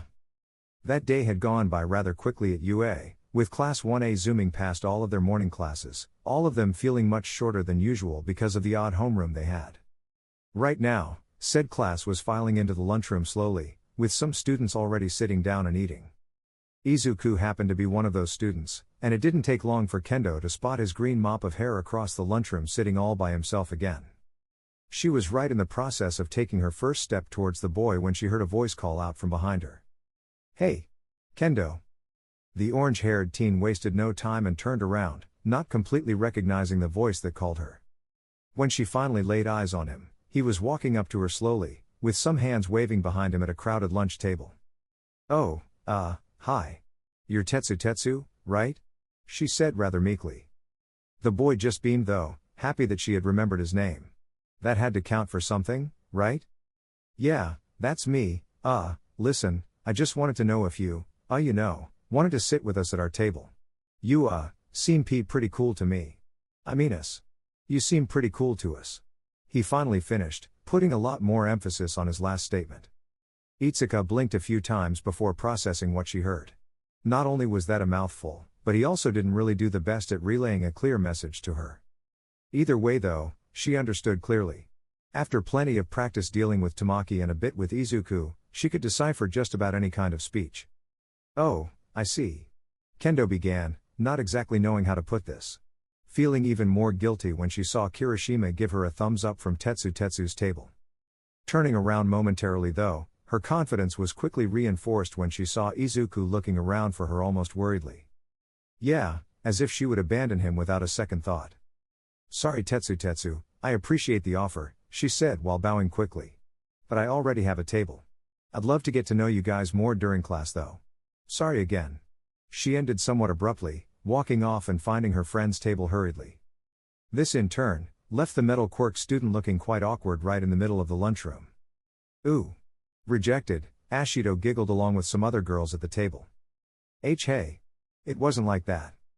Don't worry about it, man, we can always try again later, Kirishima reassured, getting up and patting his friend on the back. Kirishima-kun? Did you mean that genuinely? Or are you just trying to make him feel better? I still don't fully understand the difference in some Japanese tones, Tsunotori asked with genuine confusion, getting more giggles from the girls and some heavy sighs from all of the guys. Back with Kendo, Izuku seemed very much relieved when she showed up with a smile and plopped her stuff down at his table, quickly washing all of his worries away for the time being. There you are, Kendo-san. What took you so long? The boy asked innocently. Kendo hesitated for a moment, in the end deciding to just tell the boy the truth. Oh, Tetsu asked me to sit with them at their table. I guess that's where the main crowd sits. Izuku looked confused for a moment, not knowing what she meant. He hastily took some time to scan the lunchroom for the table she was talking about. And it didn't take long for him to spot it either, spotting Tetsu's sharp features easily. After scoping out the table's occupants, Izuku instantly understood what it was. Bringing his mood down a bit. It wasn't just some table, it was the table. He'd found out that subtle difference all throughout middle school. He easily recognized Bakugo sitting and eating quietly, keeping to himself along with that strong ice-quirked kid. He also saw the brand new vice representative that he had conceded to not 3 hours ago. Kendo-san, why did you? Don't even start with your crap right now, Midoriya. Widening his eyes, the boy turned back to her, surprised to find her face contorted in some pretty serious annoyance. What? I know what you were gonna say, she began again. You were gonna say some crap about how I should have sat with them or something. Well, I don't want to, I already have a friend, and I'm not gonna abandon him when he's all alone. Shutting his eyes tightly, Izuku held back his wave of emotion. Why did this keep happening? Why did his confidence always waver so much? He couldn't keep on like this, he couldn't keep relying on Kendo to keep building him up like this, he needed to be strong on his own. Alright. I'm sorry I doubted you, Kendo-san. Please forgive me. He bowed, bringing his head dangerously close to the table. Itsuka merely smiled though, glad that he dropped his argument so fast. He was getting stronger all right, even if he didn't know it. Yeah, whatever, you're still in trouble, mister. Why the heck did you give away the vice representative job so easily? Having you as a partner would have been awesome. Raising his head with a sheepish look on his face, Izuku scratched the back of his head. Happy at least that the mood had turned playful for the moment. Oh yeah, sorry about that. I guess I just... Rivying. Jumping at the sudden noise invading his ears, Izuku stopped talking and looked around frantically. He instantly identified that the noise was indeed coming from the school and not inside his head, so at the very least there wasn't any imminent danger. Come on, Midoriya. It looks like everyone's evacuating. Kendo called out, standing up and pulling him along and out into the hallway. This turned out to be more of a mistake than anything else though, because as soon as they stepped out of the lunchroom, they were immediately sucked into a giant crowd of panicked UA students, and saying they were packed like sardines would be an understatement. Groaning at how hot and uncomfortable he was at the moment, Izuku did his best to shift through the crowd, but it was no use, they were all too tightly packed. It looked like his only options right now were either to wait for the congestion to end or to think of another solution. Not busy with anything else at the moment, the boy got to work on the latter, thinking deeply in order to find a way out of this already odd situation without totally humiliating himself. Ow! Breaking out of his thoughts abruptly, Izuku turned his head back to where he heard and now felt his orange-haired friend. Yep, there was no way he was getting back to thinking anymore, that was for sure. There, right behind him and pressed firmly into his back, was Kendo. Not hesitating to face forward once again with a crimson-colored face, Izuku straightened up like a board. He obviously knew her actions weren't voluntary, but it was still embarrassing. Especially when he could feel every single shift and movement she made. Over behind him, Itsuka wasn't doing so well either, and had Izuku been a little taller than her, she would have buried her equally red face in his back to hide it forever. Okay, stay calm, try to focus on something other than the fact that you're pressing your boobs right onto your friend's back. No. I said don't think about that. Wow. His back is actually pretty firm, I wonder if... No. What am I doing? I am so messed up in the head. Who knows? Maybe he doesn't even notice? Kendo thought finally as she looked up at him, trying and failing to make herself feel better. Although his thoughts were just as panicked, Izuku's brain was a bit less coherent than hers was at the moment. Brain. Frying. Can't think. Peter. Help. Everyone stop. A new voice yelled from up above the hallway, successfully catching everyone's eye. Why are we all acting like children? We're UA students. Start acting like it. But, the alarm. A general studies student pointed out. That alarm was just some reporters that opened the front gate. Look outside for yourselves. True to his word, the few people pushed up against the window confirmed the boy's story, making everyone calm down for his closing words. See? That's more like it. The boy said proudly, still hanging on to an exit sign for dear life. Hey, thanks a lot, man. Who are you anyway? A support course student asked with a thumbs up. Who, me? The boy said with a smirk, pushing his glasses up from the bridge of his nose confidently. My name is Tenya Ida. Main representative of Class 1B. While most found his over-the-top revelation to be a bit hysterical, Izuku couldn't help but stare at the boy with a small smile on his face.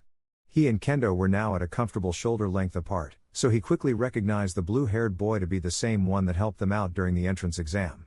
And with just one glance over to his friend, he could tell that she recognized him too.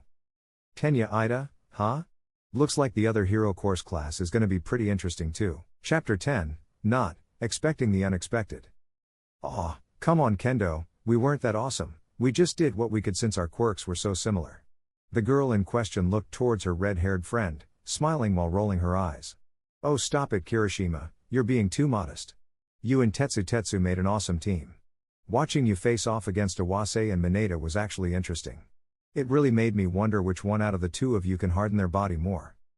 Bringing up this apparently sensitive topic in her last sentence, Kirishima sprouted a fire in his belly, jumping up and preparing to declare how strong his quirk was. Before he could get the chance however, he was promptly shoved away by his metallic counterpart, stealing his seat right next to Kendo and smiling proudly. Well of course it's me. His body just gets harder, but mine actually turns to steel. Pretty cool, huh? However, the orange-haired girl couldn't help but sweat drop slightly at the boy's actions, shaking her head dismissively as she looked around the bus. Currently, all of Class 1A were on the way to USJ, a training facility that specialized in specific and special rescue scenarios. It was overall quite exciting, and everyone was currently donning their hero costumes for said event. Well, all except for Izuku, who was sporting UA's PE uniform with his 2 web shooters and a utility belt accentuating it. And speaking of the boy, he quickly became the object of Itsuka's attention for the moment. She watched as he sat across from her, his eyes darting around the room awkwardly. It appeared as though he was having trouble getting into the same carefree spirit as the rest of the class, his uneasy and shy nature preventing him from starting any conversations himself. She would have moved over to sit with him in a heartbeat, knowing that he was getting more and more outgoing around her. But she kept getting flooded by their classmates with questions about her. And having already denied them at lunch yesterday, she felt she had to at least try to connect with the rest of the class. Sorry Midoriya, guess you're on your own for now. Luckily for her though, the boy looking awkward and worried was just his natural outer appearance, because on the inside, he was thinking up a storm. Aw man, I was hoping we wouldn't have to use our hero costumes in class for a while, I still need more time to repair mine. While the boy mumbled to himself quietly, he didn't notice one of his classmates move across the bus and take a seat right next to him. Should I even repair it though? It got completely torched. I should still be able to do it. My sewing has gotten better since I first made the costume a few months back. Maybe I should just make a whole new one. It's probably not even worth repairing the old one considering how tattered it is. And maybe this time I can borrow some materials from the support department to make it more durable. Hey, Midoriya-kun. Ah. Izuku jumped, getting startled by the sudden voice pretty much right in his ear. Sorry, I didn't mean to scare you, Garo. Oh no, it's my fault Asui-san, I just wasn't paying attention to my surroundings. After a very elongated and uncomfortable silence, Izuku cleared his throat and prepared to speak, his nerves only multiplying when he noticed some students were watching his interaction with his frog-quirked classmate. Is there something you need from me, Asui-san? She nodded slowly. First off, please call me Sue. Okay, and no problem. Izuku croaked awkwardly. In reality, he already knew this would indeed be a problem. He'd never so much as called someone by their first name, so there was no way he was gonna start using nicknames comfortably. And second off, the frog-quirked girl continued. I have a question about your quirk. Oh, Izuku sighed in relief. Finally, a topic he was actually comfortable talking about. Go ahead then. Nodding, the girl locked her abnormally large eyes with his green ones. It's been a while since I met another animal species mutant type. Usually, they look at least a little bit like the kind of animal your quirk is based on. But you look completely normal to me. What's that about? Rather than panicking, Izuku took a deep breath and gave his classmate an even smile. He'd been getting more and more questions about his powers recently, and he was finally getting used to answering them on the fly. Oh, is that it? The boy asked as he brought his hand up and motioned for his classmate to look closer. Garo? She croaked, inspecting the boy's fingertips closely. Are those hairs? Izuku nodded. Yep, the way I see it, I guess I got pretty lucky with how I turned out. I'm sure it would be really horrifying for everyone around me if I looked like a giant spider, the superpowered teen said sheepishly. Wow, that really is lucky, Garo. I hate to admit it, but sometimes I do wish I looked less like a frog and more like a regular girl, Asui stated, voicing her inner thoughts and staring at the ground for a moment. Sensing the girl's demeanor shifting slightly, the green-haired boy quickly began shaking his head. Crap. That sounded horrible. Now she's gonna think she looks like a freak. Don't worry, Asui-san. You look fine. I didn't mean it like that, sorry. Your modifications actually look really cool. Yeah. They suit you. The boy said somewhat frantically. The frog-quirked girl, however, quickly shifted her demeanor to a sly-looking smile as she responded to the nervous boy. Garo. Thanks for the compliment, Midoriya-kun, that's so nice of you. Seeing her complete 180 shift in mood totally flabbergasted poor Izuku. So much so, in fact, that he didn't even know how to respond. What? Why did she turn happy like that so fast? It's like she was never even sad at all to begin with. Was she just faking it and messing with me? Or did she just want me to compliment her? But seriously, Midoriya-kun. Call me Sue, the girl insisted more seriously than before. The superpowered teen just sighed and shook his head, his brain a complete mess from all angles.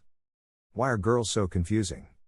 It went without saying that all 20 students of Class 1A were more than impressed as their sensei led them through the enormous compound known as USJ. Most were left utterly speechless at the sheer size of the place, and many oohs and ahs could be heard at every new detail presented to them. Izuku in particular could barely hold in his excitement. Whatever sort of exercise they were in for today was certainly going to be a memorable one.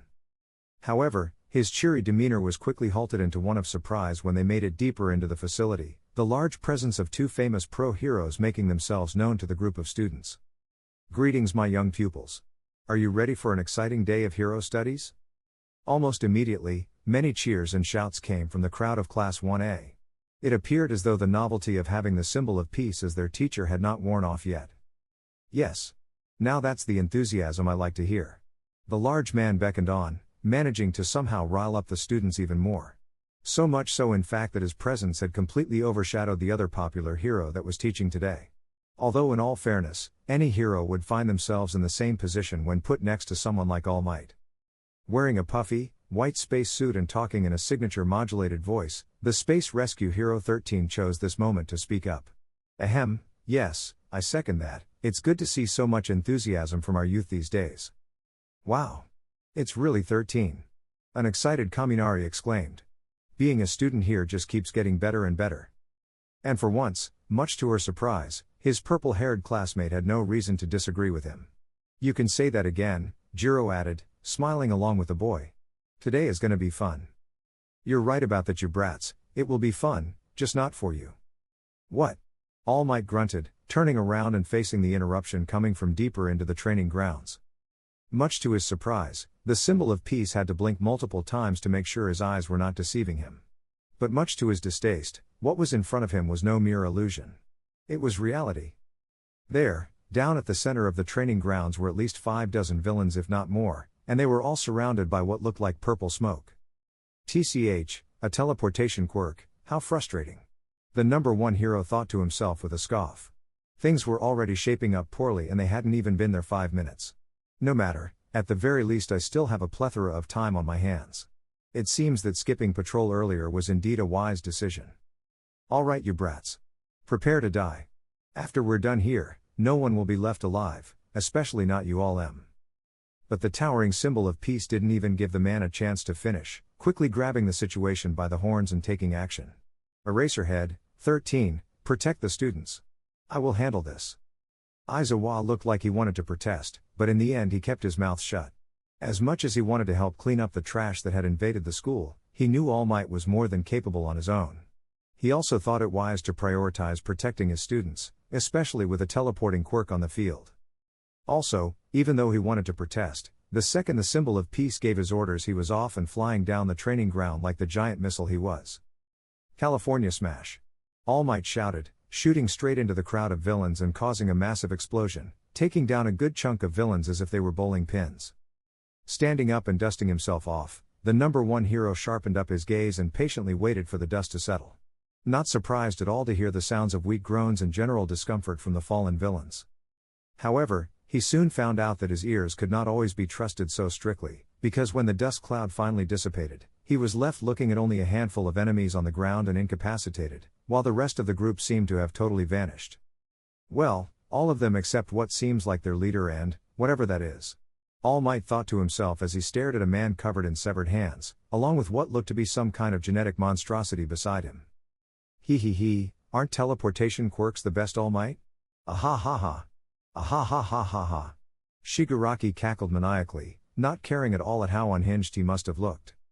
This man is not well, I must stop him and whatever that horror next to him is before this gets out of hand. No matter. Not one student will be harmed today, villain. Because I am here. What? Is this really happening? Ashido croaked out with a trembling voice. What do we do? Is this some kind of test? Mineta screamed with an even greater level of panic. This is not a test. Aizawa cleared up, bringing the class's attention back to him. Everyone listen up, this is a real villain attack, these aren't the ideal circumstances to learn to keep calm, but the world doesn't care about that, so don't panic. Why yeah. Calm down guys. All Might is here. He can totally take all those guys down, Awase said somewhat shakily, most likely trying to convince himself more than his classmates. Things are never that simple, the underground hero continued after looking up from his phone. Don't panic, but also don't let your guard down. This could get ugly real quick. It looks like they're jamming our cell phone signal somehow, they must be trying to isolate us. This vocalized observation didn't do the students' demeanor any favors, especially the ones whose personalities were more on the timid side.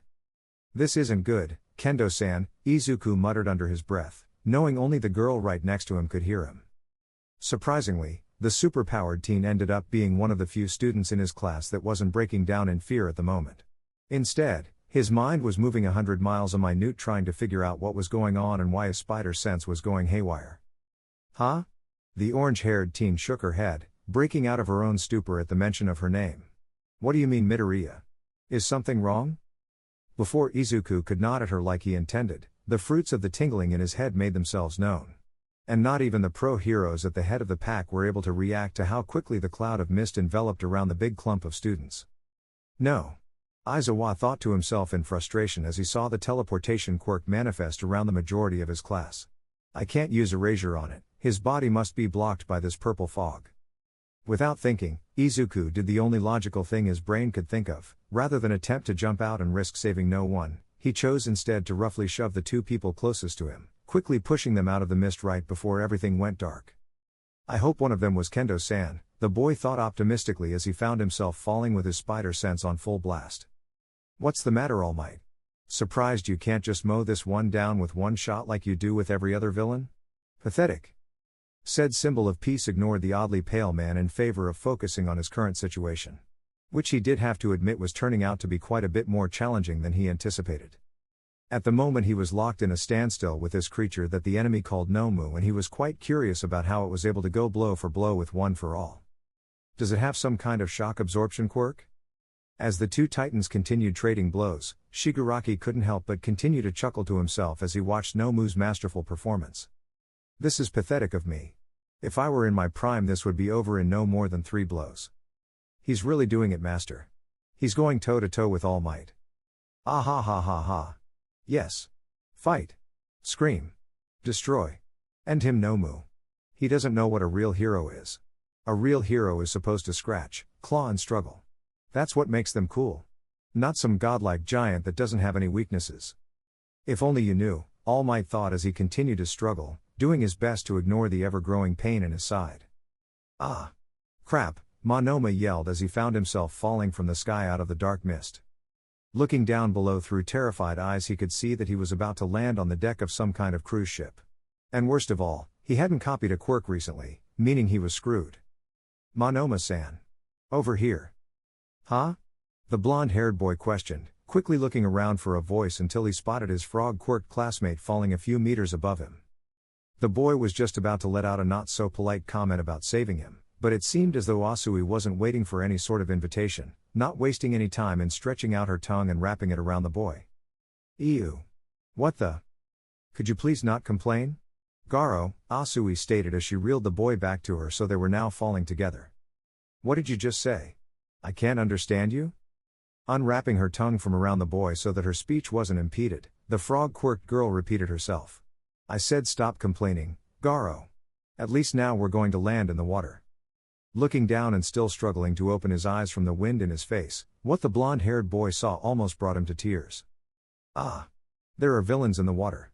We're still screwed. Garo? Asui mumbled out as she looked down to the water below. True to his word, there was indeed a handful of about 6 villains forming a circle in the water. What do we do?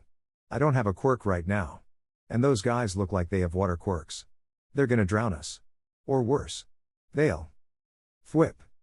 Monoma's delirious show of panic was quickly redirected to confusion when he felt something latch onto his costume. I got you guys. Hold on, Izuku yelled, pulling his 2 classmates over to him so that they were now over the ship again.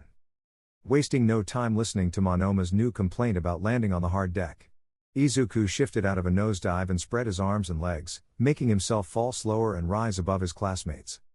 The ceiling is too high in this place, I won't be able to get a web line up there. The boy thought, his mind moving quickly once again to come up with a solution. Making up his mind, the boy began firing a multitude of web balls down toward the ship below, aiming to get them stuck right under where his classmates were gonna land. While not exactly ending up with the result he was imagining, the impromptu web hammock definitely sufficed, easily breaking the fall of 2 heroes in training. Alright, they're safe, but now for me, the green-haired teen thought with a slight bit of uneasiness. In the past he'd trained to practice falling the way Peter did, but never at a height like this. Note to self, I need to try and implement Peter's web wings into the Mark II costume. Keeping his body spread out and open as long as possible, Izuku waited until the ground was only meters away from him before shifting into a tumble roll, wincing as the majority of the impact was absorbed into his back. Midoriya-kun. Are you okay? Asui asked with urgency, not bothering to help her blonde classmate as he fell out of the bundle of webbing. The green-haired teen, however, would not waste time wiping away his classmate's worry, instantly kipping up to his feet after hearing her. I'm fine, Asui-san, what about you guys? The frog-quirked girl opened her mouth to remind the boy to call her Sue, but the obnoxious blonde behind her had other plans. What are we gonna do? There's villains everywhere, Monoma stuttered out, not even caring that there seemed to be some webbing stuck to his butt. Also, right on cue, voices could be heard overboard the ship, and it didn't take a detective to figure out that they weren't friendly. I think those 3 brats landed on board. Well then? What are you waiting for, idiot? Start climbing. Yeah. Those juicy bounties aren't gonna cash themselves. The bounties. Did he say bounties? Their boss is rewarding them for killing us? The blonde cried out again, this time almost hyperventilating. In response to this, Izuku just took a deep breath and tried to remain calm.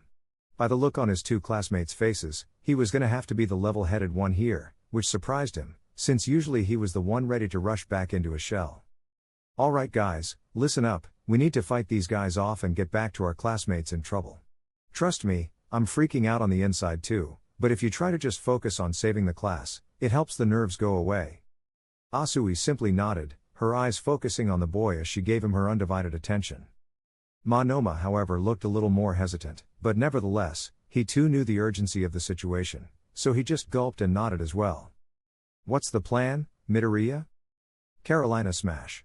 All Might shouted valiantly, hitting the genetic monstrosity known as Nomu with a powerful cross-chop. On the surface, the attack seemed to have no effect, but All Might knew better than that. Shock absorption, no matter how strong, has a limit like every other quirk, and I will eventually find it. Without another moment's notice, All Might doubled down and prepared to launch another series of American-themed attacks, but the opening of a misty portal behind him paused his action. What? As if the portal heard his inner confusion, a split second later, a giant vacuum of air, or lack of it, began sucking in the symbol of peace. Almost like a black hole. This is 13's quirk. While the terrifying effects of the space-like quirk had no effect on his strong and thick skin, it also didn't allow him to move forward much, if at all. And even though it was only active for a second, that was all the leverage the Nomu needed to land a crushing blow to the hero's abdomen. Gah! All Might grunted painfully as he doubled over and grabbed the creature's fist. It was currently dug in deeply into his weak spot, and if the fresh blood trickling down from his lips were any indicator, he was sure he'd be feeling that one for a while. All right, Monoma-san, please, tell me what quirks you have access to at the moment. Izuku asked politely, not trying to hide the fact that he was hoping for a quick response. That's the crappy part. I haven't touched anyone since before we got on the bus. I'm quirkless right now. And to make it worse, I can't copy either of you too. Why did I have to get teleported with two mutant types? Shaking his head in frustration, the superpowered teen grunted as he went back to the drawing board. Also duly noting the new piece of information he'd learned about the boy's quirk. Okay, that's a good side note, so my secret is safe. That mutant type cover story was genius. Shaking his head out of his thoughts, Izuku knew they were basically out of time. Oh well, time for plan B. Asui-san's quirk thrives in water, so we should just make the best use of that. TCH, I hate to say it guys, but I'm basically useless without my quirk. How about I just hide while you two fight? He said almost pleadingly, clearly trying to salvage as much dignity as possible. Asui looked uncertain at this request, but Izuku grew a small smile, clearly getting some sort of interesting idea. You know what? I think I have a way for you to help and get exactly what you want, Monoma-san, and I think you'll like it. You've already seen me do it once before after all. Gulp. I don't like the look on his face. Alright you punks. Which one of you pipsqueaks is gonna make us rich? A villain with a shark fin on his head grumbled confidently as he jumped the railing and boarded the ship, his demeanor rapidly growing even more cocky as three of his companions joined him. They looked around for a moment before spotting a sliver of green in the corner of their eyes. Up there. On the roof. Come on guys. Not wasting any time, the four villains hastily climbed up to the small roof and assessed the situation. Not exactly understanding exactly what they were seeing when they got there. There, about 20 meters in front of them was a blonde boy wrapped up in some sort of white cocoon. But that wasn't even the weirdest part, he was also being held back by a green-haired boy on some kind of slingshot. Uh-oh. Monoma yelled at the top of his lungs as he was sent flying right over the heads of the villains and off the ship at an incredible speed. Glancing back and catching a glimpse of the aftermath, he didn't want to admit it, but Midoriya's plan indeed worked to perfection. All four villains thought he would be shot at them, making them all jump to the floor where they would be just one click away from being incapacitated, thanks to Midoriya's webs. That support item is so darn cool. The blonde boy thought as he saw that the four villains were indeed all webbed up now. With that over with, the blonde then went back to thinking about self-preservation again. According to his green-haired classmate, he wouldn't even feel the fall inside this gooey ball he'd made out of webs. But he was starting to doubt that. So much so in fact, that he began to think back to the joke the boy made right before launching him. Who knows Monoma-san, maybe if she's feeling gracious, Kendo-san will catch you with her quirk. TCH, yeah right she will. Screw both of you. Wow. That worked even better than I expected, the superpowered teen muttered excitedly to himself as he checked out his handiwork. Hey! What the heck is this stuff? I can't move. Yeah. Me neither. It's that brat's quirk. He tricked us. Ha. Don't worry boys, there's still two more of us, remember? This isn't over, the last of the four spoke out from his spot on the floor. No, this is definitely over, don't you guys remember? 3 of us fell from the sky. And you've only seen 2 so far. Izuku answered back with a very obvious bit of sarcasm. Wait, what? Right on cue, a pair of unconscious villains were thrown over the railing and onto the deck, landing with a thump loud enough to garner attention. Eyes widening, the 4 immobile villains began sweating profusely as the frog-quirked girl hopped up onto the deck to join them all. You guys shouldn't have left these 2 behind, Garo. They were pretty weak swimmers, so my quirk was a good match for them, the girl said with a wink. Although the evildoers couldn't particularly tell if it was aimed at them or her teammate. Crap. The 4 villains grunted together in unison. Izuku on the other hand, reacted rather awkwardly to the girl's actions, scratching the back of his head and preferring to get back to other topics.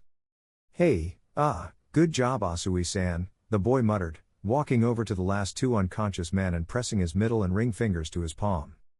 Click. Not surprised, the boy tried his other hand, only to get the same result. Yeah, I figured, I used a lot to wrap up Monoma-san like a sushi roll. Noting the interesting behavior of the boy, Asui observed closely as he discharged two casings from his wrists and reached down to his utility belt, not hesitating to refresh his creations with fresh web cartridges. It's easy to forget that he made those himself, so cool. Finalizing the adjustments and making sure his inventions were secure, Izuku looked up at Asui before shifting his focus to the battlefield beyond the water. I wonder if everyone is alright. We need to get back to the others, Asui-san, he trailed off, hopping up and perching on the railing in search of a better view. What he saw next, however, gave him the opposite feeling of comfort. No way. Chapter 11, Forced Progression. Itsuka Kendo had always prided herself on her fighting spirit and overall positive attitude towards life. Her general determination and tenacity were things that anyone would be hard-pressed to find outside of the hero community. And just in general, it was always safe to assume that no matter what was thrown her way, she would at least find a way to wrap her head around it. However, right now, she wasn't afraid to admit she was freaking out. Everything had just been on a constant decline from the moment they had walked into this crazy facility. Obviously, the biggest surprise factor was the villains themselves. As soon as they arrived, All Might took off and tried to take the fight to them, but that plan quickly fell through as soon as it formed. Needless to say, the situation went off a cliff from there. Great, just great, Itsuka thought to herself as she enlarged her hands and ran up to a villain covered in purple spheres, introducing him to the floor as she tried to gather her thoughts. First, that teleporting freak separates the class and spreads out the villains so All Might can't solo them. Then he comes back for seconds, bringing backup while also sending 13 and Aizawa-sensei to who knows where. Grunting in both frustration and worry, the orange-haired teen almost didn't realize her classmate was talking to her. Yeah. Great job, Red. We make a pretty good pair. Don't you think? Mineta said with a smirk, some obvious second meanings behind his words. Sure, but focus up, we took down the few that came for us, but more could be coming any minute, she reminded, keeping a sharp eye while holding in her nerves. You tell him, Kendo-chan, Tsunotori said from behind the two as she grew a new set of horns. It looked as though she already had some sort of issue with the small hero in training. Will you two lighten up? I swear, the hotter a girl is, the more troublesome her personality. Listen, I was scared at the beginning too. But relax, all these flunkies they sent after us are a bunch of pushovers. And All Might is here. Remember? He's totally kicking butt. Both girls rolled their eyes at the first sentence the boy muttered to himself. Kendo in particular was starting to understand why Yaoiruzu mentioned such a negative first impression of the boy. Plus, we have Monoma-san going to get help, remember? Everything's gonna be fine. The purple-haired teen continued nonchalantly, even going as far as to yawn. While not exactly agreeing with her classmate on the direct amount of danger they were in, she did have to admit that she found comfort in the fact that help was on the way. Even if the person going to get it wasn't the best in her eyes. Rather than think about the blonde though, Kendo smiled as she instead thought about how he got to them. Or rather, who sent him. Monoma had quickly explained that Midoriya sent him back to the main entrance for a variety of reasons. First as a distraction for the villains they were facing, secondly so he would be safe, and thirdly so he could make himself useful with different classmates' quirks. And while he didn't exactly use anyone's quirk to make himself less of a burden, the boy volunteered almost instantly to run out of the facility and go find help. But hey, he still technically got all three objectives out of Monoma in the end. Pretty impressive. And speaking of impressive, she really needed to ask the boy more questions when she saw him again. That was the third time he'd saved her. And even though this time wasn't life or death, she was still very curious about how he could almost see things coming before they actually happened. Ironically enough, the boy surrounding her thoughts was also the very reason she was broken out of them a moment later. All Might. Huh? Kendo, Mineta and Tsunotori all looked up in unison, their eyes widening as they saw Izuku flying through the air, noting that his speed was about the same as Monoma's. He's going straight for the bosses? Is he insane? Mineta yelled, his fear apparently coming back with a fiery vengeance. Look. Tsunotori pointed, her Japanese still sounding very rough. It looks like All Might is cornered. Looking closer, It was obvious that this was the case, but not to any fault of the symbol of peace. It seemed as though the three main villains had teamed up to put him in a not so advantageous position. But, that's 3 against 1. No fair, Mineta yelled in a panic as he attempted to chew his nails through his yellow gloves. This seemed to strike a chord with Itsuka, because she was quick to respond to the boy with a realization of her own. It's just like Aizawa-sensei said, the world doesn't care about that. Gulping heavily, the purple-haired teen was about to bite back at the girl for provoking his fear, but he didn't get the chance, because she took off in a dash for the heart of the facility. Hey! Where the heck are you doing? Not you too, Red. But she wasn't alone, because a few seconds after her, Pony took off with impressive speed as well. Come on, Mineta-san. You want to be a hero, don't you? The horned girl yelled back, not really expecting or waiting for a response. Stop it. Not like this. This is insane. You're both too pretty to die, he cried out, both girls rolling their eyes again at the boy's maturity, or lack thereof. Focusing back in, Itsuka was happy to have some kind of backup with her. She knew the task ahead would be a challenging one. I can almost see the battlefield. Come on, All Might. You're the best around. You can do this. She thought frantically. It didn't take long for her to catch her stride and begin sprinting, but somewhere along the way, her mind broke away from All Might and back to her green-haired friend. And Midoriya, you better not get yourself killed before I get there. No way, this isn't happening. The superpowered teen thought to himself as he flew through the air, tightening his body in order to streamline himself. The boy was on his way to a head-on collision with 3 villains and 1 former idol. And it wasn't a hopeful sight in the slightest. The large blue humanoid creature seemed to have All Might in a powerful hold from underneath, its left hand leaking with fresh blood from where it was digging into the hero's side. What? All Might is bleeding? His skin should be basically impervious.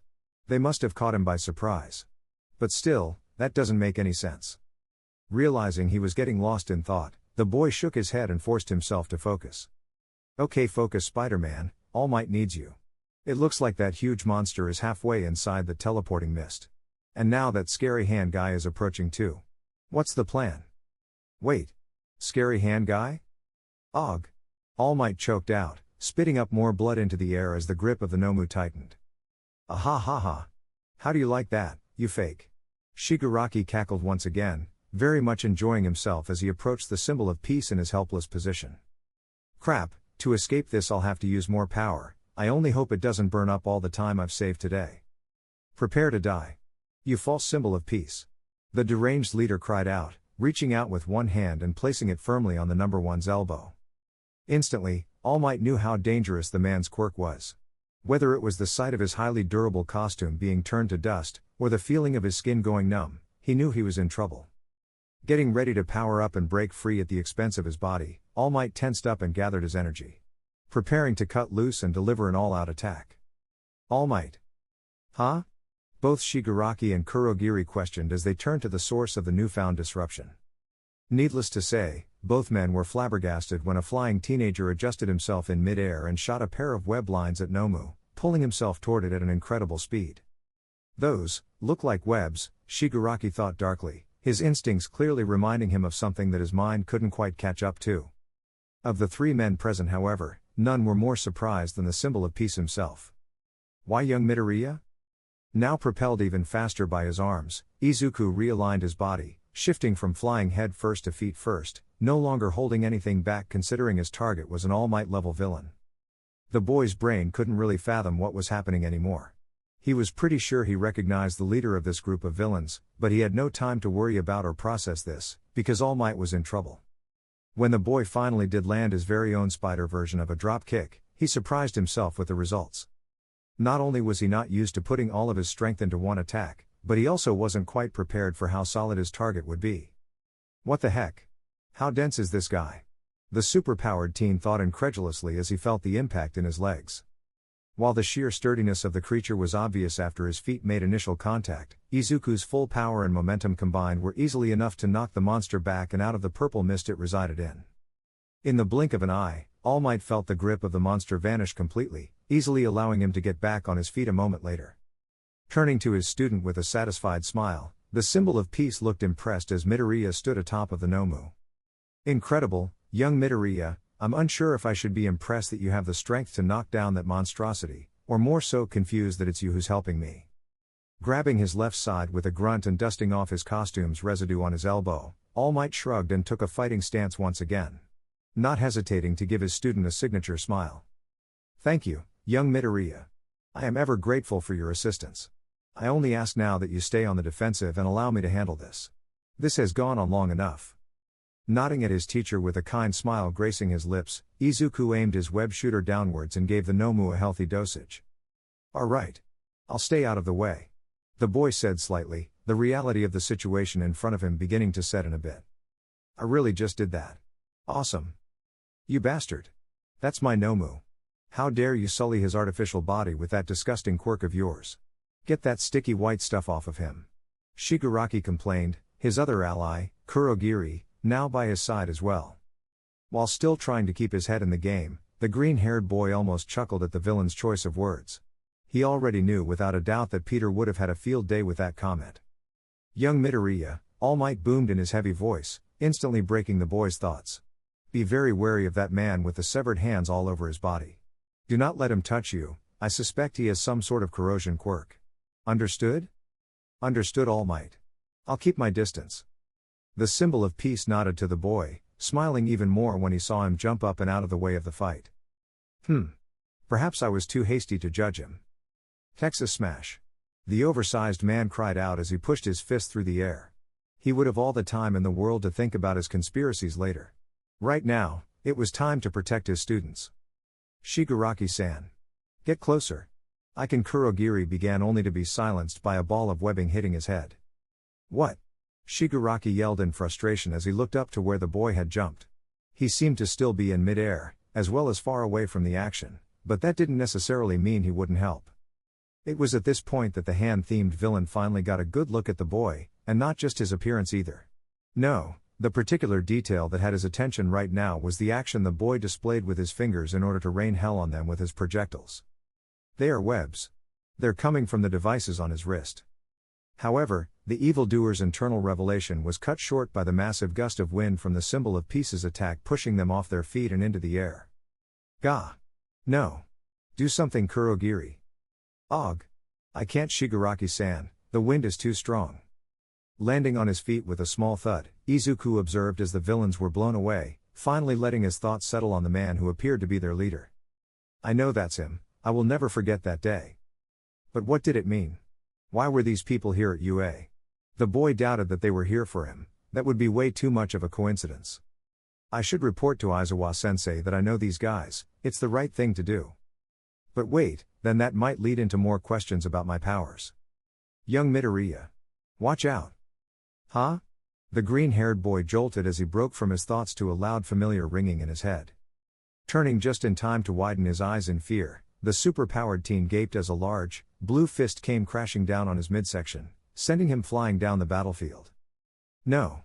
The number one hero screamed angrily, not hesitating to take off and meet the genetic creation blow for blow. TCH, I knew those crappy webs couldn't hold Nomu. Shigaraki grumbled as he regained himself, getting to his feet much quicker than his purple-shrouded partner. This kid, who is he, I must know. Izuku winced as he skidded across the floor like a stone skipped across a river, his arms protecting him as much as possible. Og, my ribs. The boy moaned inwardly, his body creaking even more every time he met the pavement. For a moment it almost felt like his momentum would never end, but soon a sweet release was presented to him in the form of the lake within the facility, but even that was short-lived. Before the super-powered teen could land somewhat comfortably in the water, a purple mist appeared before him, swallowing him up. He couldn't see much through the mist, and even when it cleared up to show his new location, Izuku's world was still spinning much too fast for his sight to be of any use. Luckily, the green-haired boy had one sense that never failed him. Snapping his eyes open, Izuku jerked as his spider sense unthawed his fuzzy mind, waking him up like an alarm clock and hyper-focusing his brain. Okay, I'm still moving so my momentum hasn't stopped, the teleporter just changed my direction, noted. But where am I? The words died in his mind before they had a chance to consider being uttered. Now standing a good 10 meters in front of him with a familiar terrifying smile, was the leader of the villain group, his arm outstretched with his hand wide open and ready to catch him. Crap. There's not enough time. I can't change my direction. Yes. Come here, you little sh. Shigaraki-san. Look out. Suddenly a pair of horns came soaring out of nowhere, lodging themselves right into the villain's arm with a concerning sound of tearing skin. Ah! What on earth? Shigaraki screeched violently as he stared down at his wound. The pair of horns had almost made it cleanly through his wrist.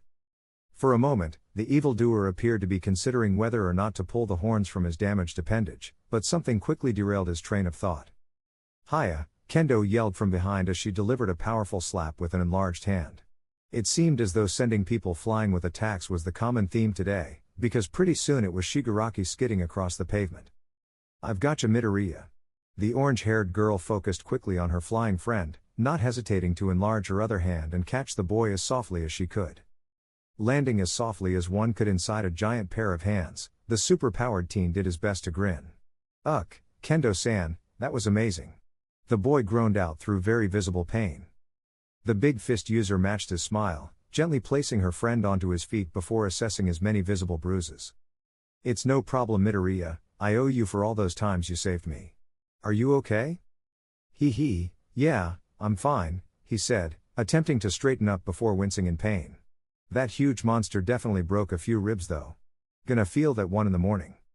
Itsuka briefly wondered how the boy could crack a joke right now with the condition he was in, but put that thought aside when another voice captured her attention. Hey, guys? Sorry to interrupt. But I can't keep this guy busy for long, Pony shouted as she ran in their direction. Her horns were now growing back at a slower rate, and she appeared to have a good amount of cuts riddling her body as well. Holding off Kurogiri by herself, even for a moment, had definitely taken its toll. He's not a good opponent for her, Izuku observed. He can just redirect her horns right back at her. Well, is he a good opponent for anyone? Is what Itsuka wanted to ask. Instead she just took on a fighting stance and prepared herself. Well, now he's up against all three of us.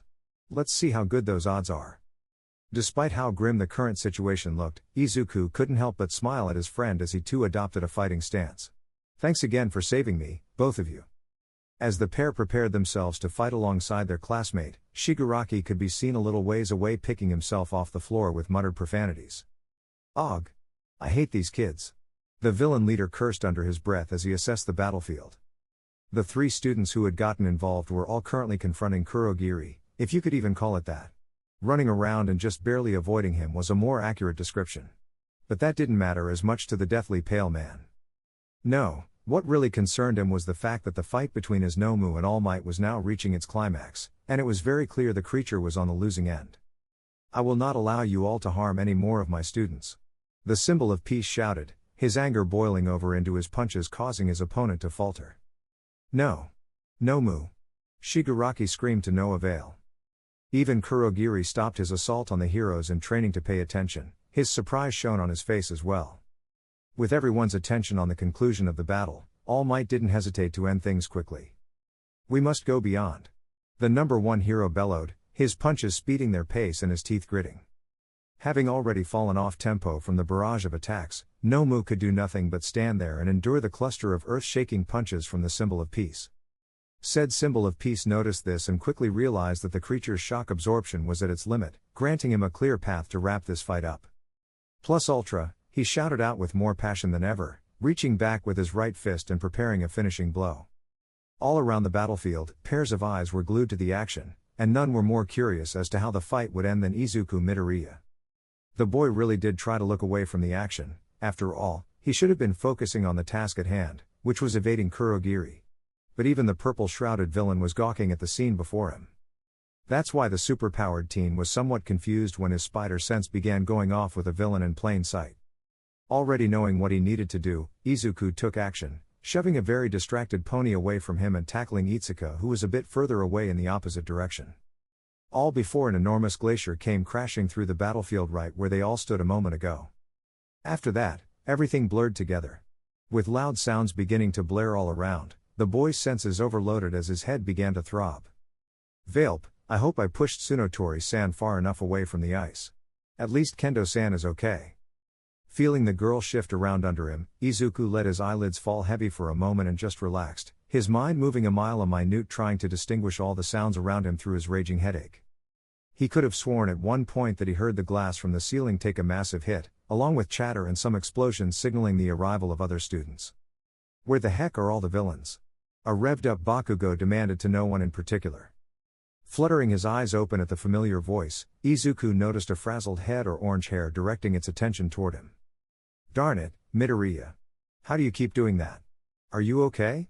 You don't look so good, Kendo spilled out rapidly. What, this? It's nothing, I'm fine, he said nonchalantly, though it came out as more of a groan. In reality, the green-haired boy couldn't help but feel touched at the genuine concern she was showing as she looked around for any sort of help. The girl must have found what she was looking for, because her face soon lit up like a Christmas tree. Ignoring his dismissal, Kendo didn't hesitate to take charge of the situation. Oh look, there's Aizawa-sensei with some of the others. Do you think you can stay here while I am here? Suddenly appearing before the pair with a proud pose, All Might's unexpected presence got a small squeak out of Itsuka, which Izuku would have found cute had he not been waiting for an update on the current situation. All Might, that huge villain is it? Fear not, young Midoriya, for I have dispatched the issue. What is it you kids say these days? I raised the roof on him. Both teenagers looked at each other blankly as a singular sweat drop formed on their foreheads. It was only when the dust finally began to clear out that everyone was finally starting to become visible. Aizawa, along with a handful of students, stood a good ways away, not appearing to have seen them yet. But that wasn't who the trio was focused on. Instead, they all looked forward about 20 meters to the two remaining villains as a purple shroud washed over them. Kurogiri and Shigaraki stood perfectly still as they slowly sunk into the dark mist, only the latter reaching out and pointing a finger directly at Izuku once they were almost out of sight. I know your secret. Chapter 12, After the Fact. Gah! Kurogiri flinched as his colleague continued throwing a temper tantrum, making a mess all over their secret base. I can't believe this crap. That scrawny little kid in the alley that day got the spider. This isn't fair. Shigaraki wailed, lashing out on another piece of furniture. Shigaraki-san, perhaps you should calm down for a mom. Shut your trap, Kurogiri. You're the one who lost the stupid thing and stopped me from killing him that day. Do you see what you've caused? The purple-shrouded being gulped and stepped back nervously as his pale boss approached. Shigaraki-san, please forgive me, we can stop this, we can seek the boy out and end him. Walking up to his subordinate and closing the distance to corner him, the hand-covered villain could only glare deeply. Yeah? And then what? Master will be all over us if we act without his orders. And if we kill him, the spider really is gone and unusable. Noticing that his leader's eyes had glazed over as he broke eye contact, Kurogiri instantly knew what he was thinking before finishing the train of thought. Right, if we keep him alive, then Master can take the quirk back. You're a genius, Shigaraki-san. TSK, you idiot, I ought to kill you for how stupid you are. Huh? Breaking away from the dark-misted villain, Shigaraki stomped back towards the bar and found a seat that he hadn't corroded away.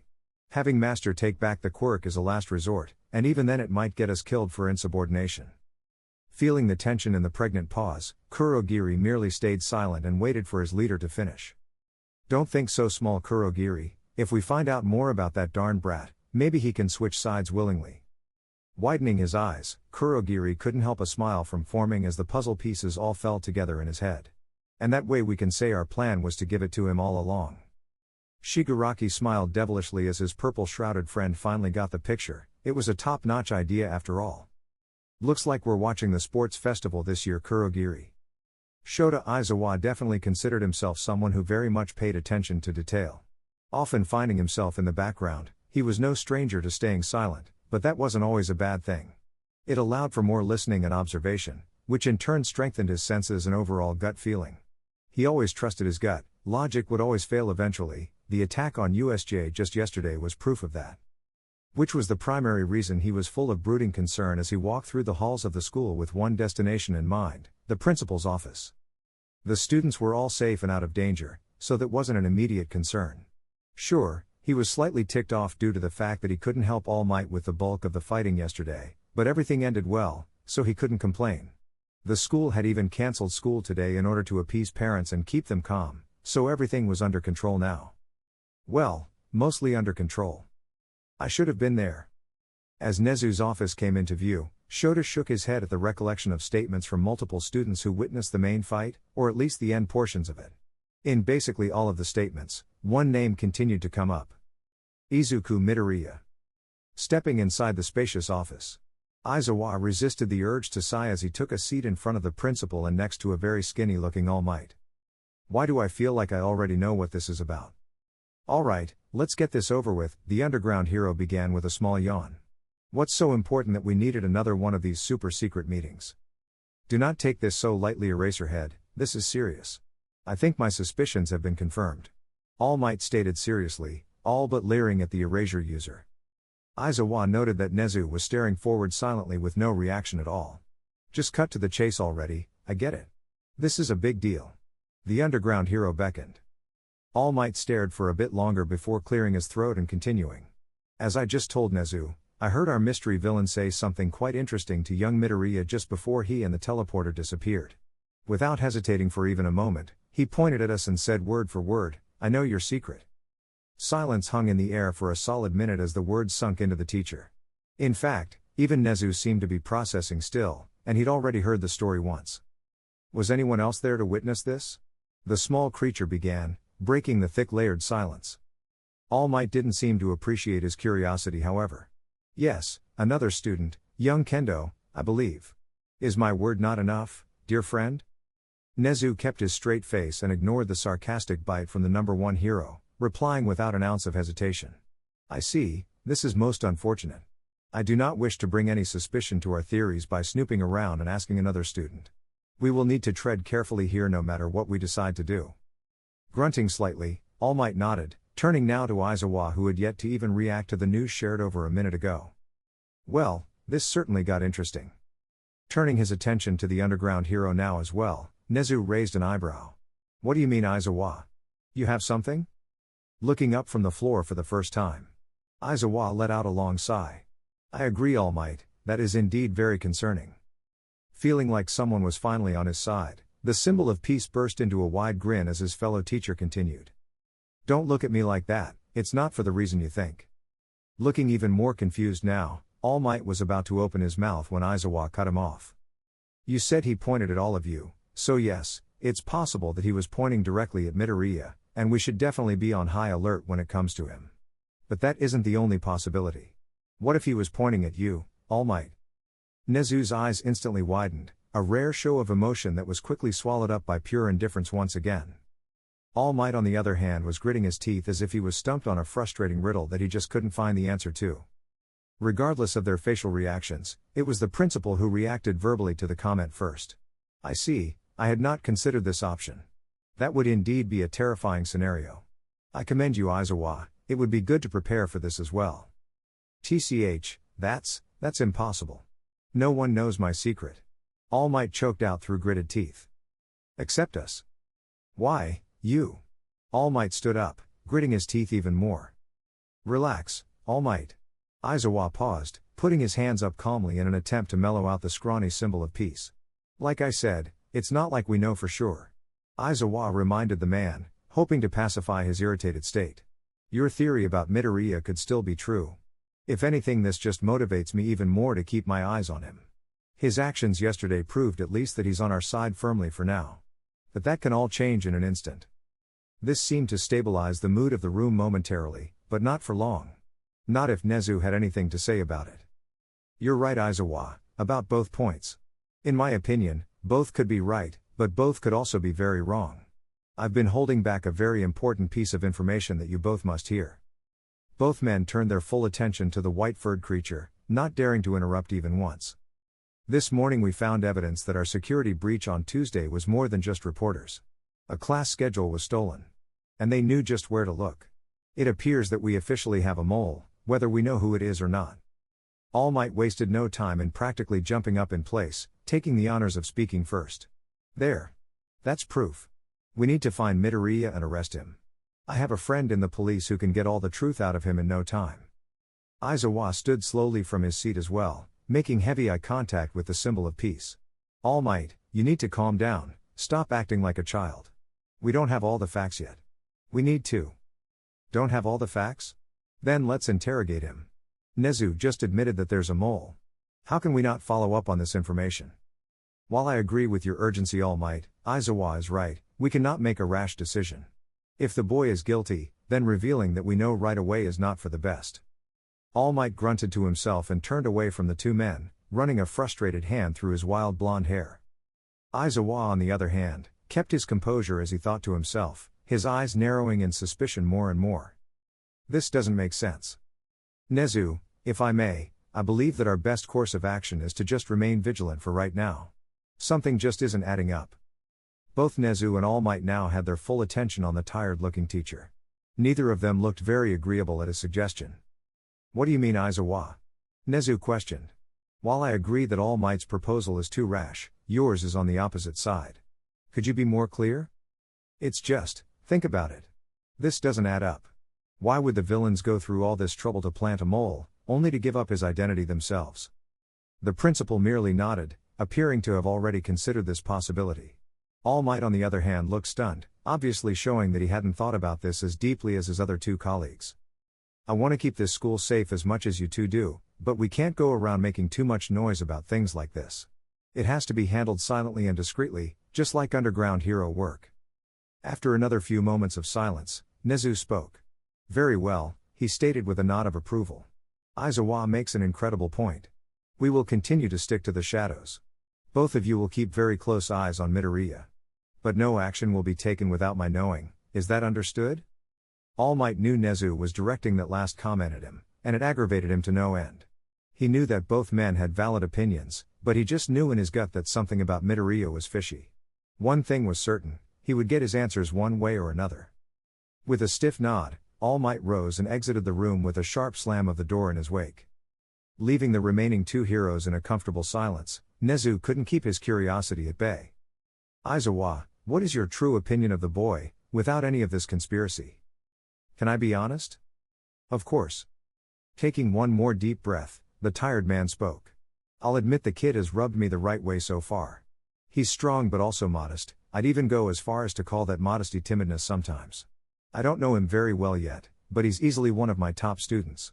And I would be lying if I told you that I want him to be the traitor, because I don't. Especially not after the guts he showed yesterday. Nezu took a moment to dissect the information he was given, looking as though he was staring into the teacher's very soul. Out of nowhere, though, a bright smile appeared on his small and furry face. You are a good teacher, Aizawa. I'm grateful to have you on my staff. You may take your leave now. Thank you for your time. Nodding without another word, Eraserhead got up and walked out, leaving the principal alone with his thoughts. My oh my, what are we going to do with you, Izuku Midoriya? I hope your teacher is right about you.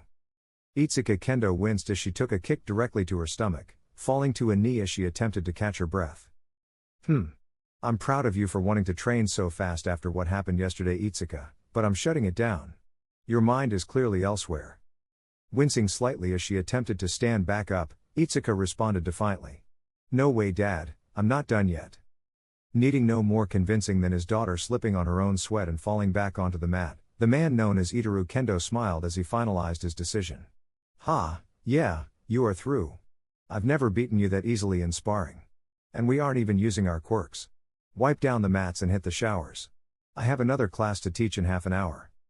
Blowing hair out her face with a pouting huff, Itsuka sat up and watched her father walk away. He's right? What's wrong with me? The girl played dumb, but she knew exactly what was wrong. She wouldn't say it outright, but something about yesterday was really eating at her, or better said, someone. She just couldn't help that Midoriya was such an intriguing person, and if she had a handful of questions for him before, well, let's just say that now that handful had turned into a truckload. What was he thinking attacking the villain's head on like that? He was usually so much smarter and careful about his decisions. And what about those creeps that attacked the school? Who were they? And why did they tell All Might they knew his secret? What was that about? This is so annoying. I'm gonna kill that kid when I see him tomorrow. Taking up all this space in my brain like this, I'll show you. Wait a second, I'll show you. All of the sudden, a light bulb went off in the orange-haired teen's head about something she had already mentioned to Izuku. Something that could give her the perfect excuse to talk to him. Wow, I sound like some lovesick teenager. Dad. Hold up. Turning around, the very muscular and orange-haired man had his disciplined expression blank once again. Yes, dear? I want your advice on something. It's about, teaching. Putting a large and calloused hand to his chin, the man hesitated. I'm sorry, Itsuka, I'm not sure I understand. You mean teaching as in martial arts? Kendo blushed at her indirect wording. Yeah, that, I was just wondering if you could give me pointers since I've never taught anyone before. Well, at least not one-on-one. The truth was that she had taught many times alongside her father in their karate dojo, but if she was really going to train Midoriya out of his funky fighting style, he was going to need more than just pointers on form. Interesting. I assume this is for a classmate of yours? Itsuka nodded, allowing for him to continue. I see, well, there's not much of a science to it, dear. It just comes from the heart. Your drive to see the person improve as well as your love for the martial art. You already know many stances for many different fighting styles. Obviously we prefer karate, but I've made sure your range of knowledge is deep in almost every martial art. So as long as you remember those first two things and you know the art, you can teach any way you want. Itsuka looked on proudly at her father, his words hitting her in all the right places before she realized he wasn't done. Honestly, you're going to have an advantage with it being a one-on-one lesson. In my opinion, that is the true way to teach someone to fight. Endless sparring, with trial, error and pain. Those are the best teachers. Now grinning from ear to ear, the big fist user now knew exactly what she needed to do. Thanks, Dad. That's great advice. She shrieked out as she pulled him in for a big hug. Ruffling his daughter's hair with a grin that reached his eyes, the man took a moment to cherish the closeness with his daughter in a rare show of emotion. There, go on now, dear. The mats still need cleaning. Kendo promptly slipped away from the hug with a groan. She was hoping he would forget about that. Ugh, my body feels like it's been inside a blender. Groaning like a zombie, Izuku squirmed around under his sheets until he was sure sleep was no longer possible. Sitting up slightly, the boy stretched his shirtless upper body with a heavy grimace as the soreness of yesterday hit him like a train. Remind me to leave a bad review on the Nomu Express next time, the boy mumbled to no one in particular, craning his head to check the time. 1:30? In the afternoon? Wow, look at me becoming a useless member of society. Getting up with a few more spurts of pain, Izuku at the very least rejoiced in the fact that his slowly growing sense of humor was back after the heaviness of yesterday. He had only noticed after the fact how intense and serious he had been during the USJ incident. Which, to be fair, could you blame him for? Yesterday was his first ever villain attack, heck, it was probably everyone's. It really was an indescribable experience. It was a mixture of shell shock, fear, and the slightest bit of excitement. And that really freaked him out. No wonder Peter is always joking around. It keeps the mood light, not just for the reader, but for his own sanity as well. An exceedingly loud rumble of his stomach was what it took to end the teen's internal thoughts. Hey, I guess I should get off my butt now, shouldn't I?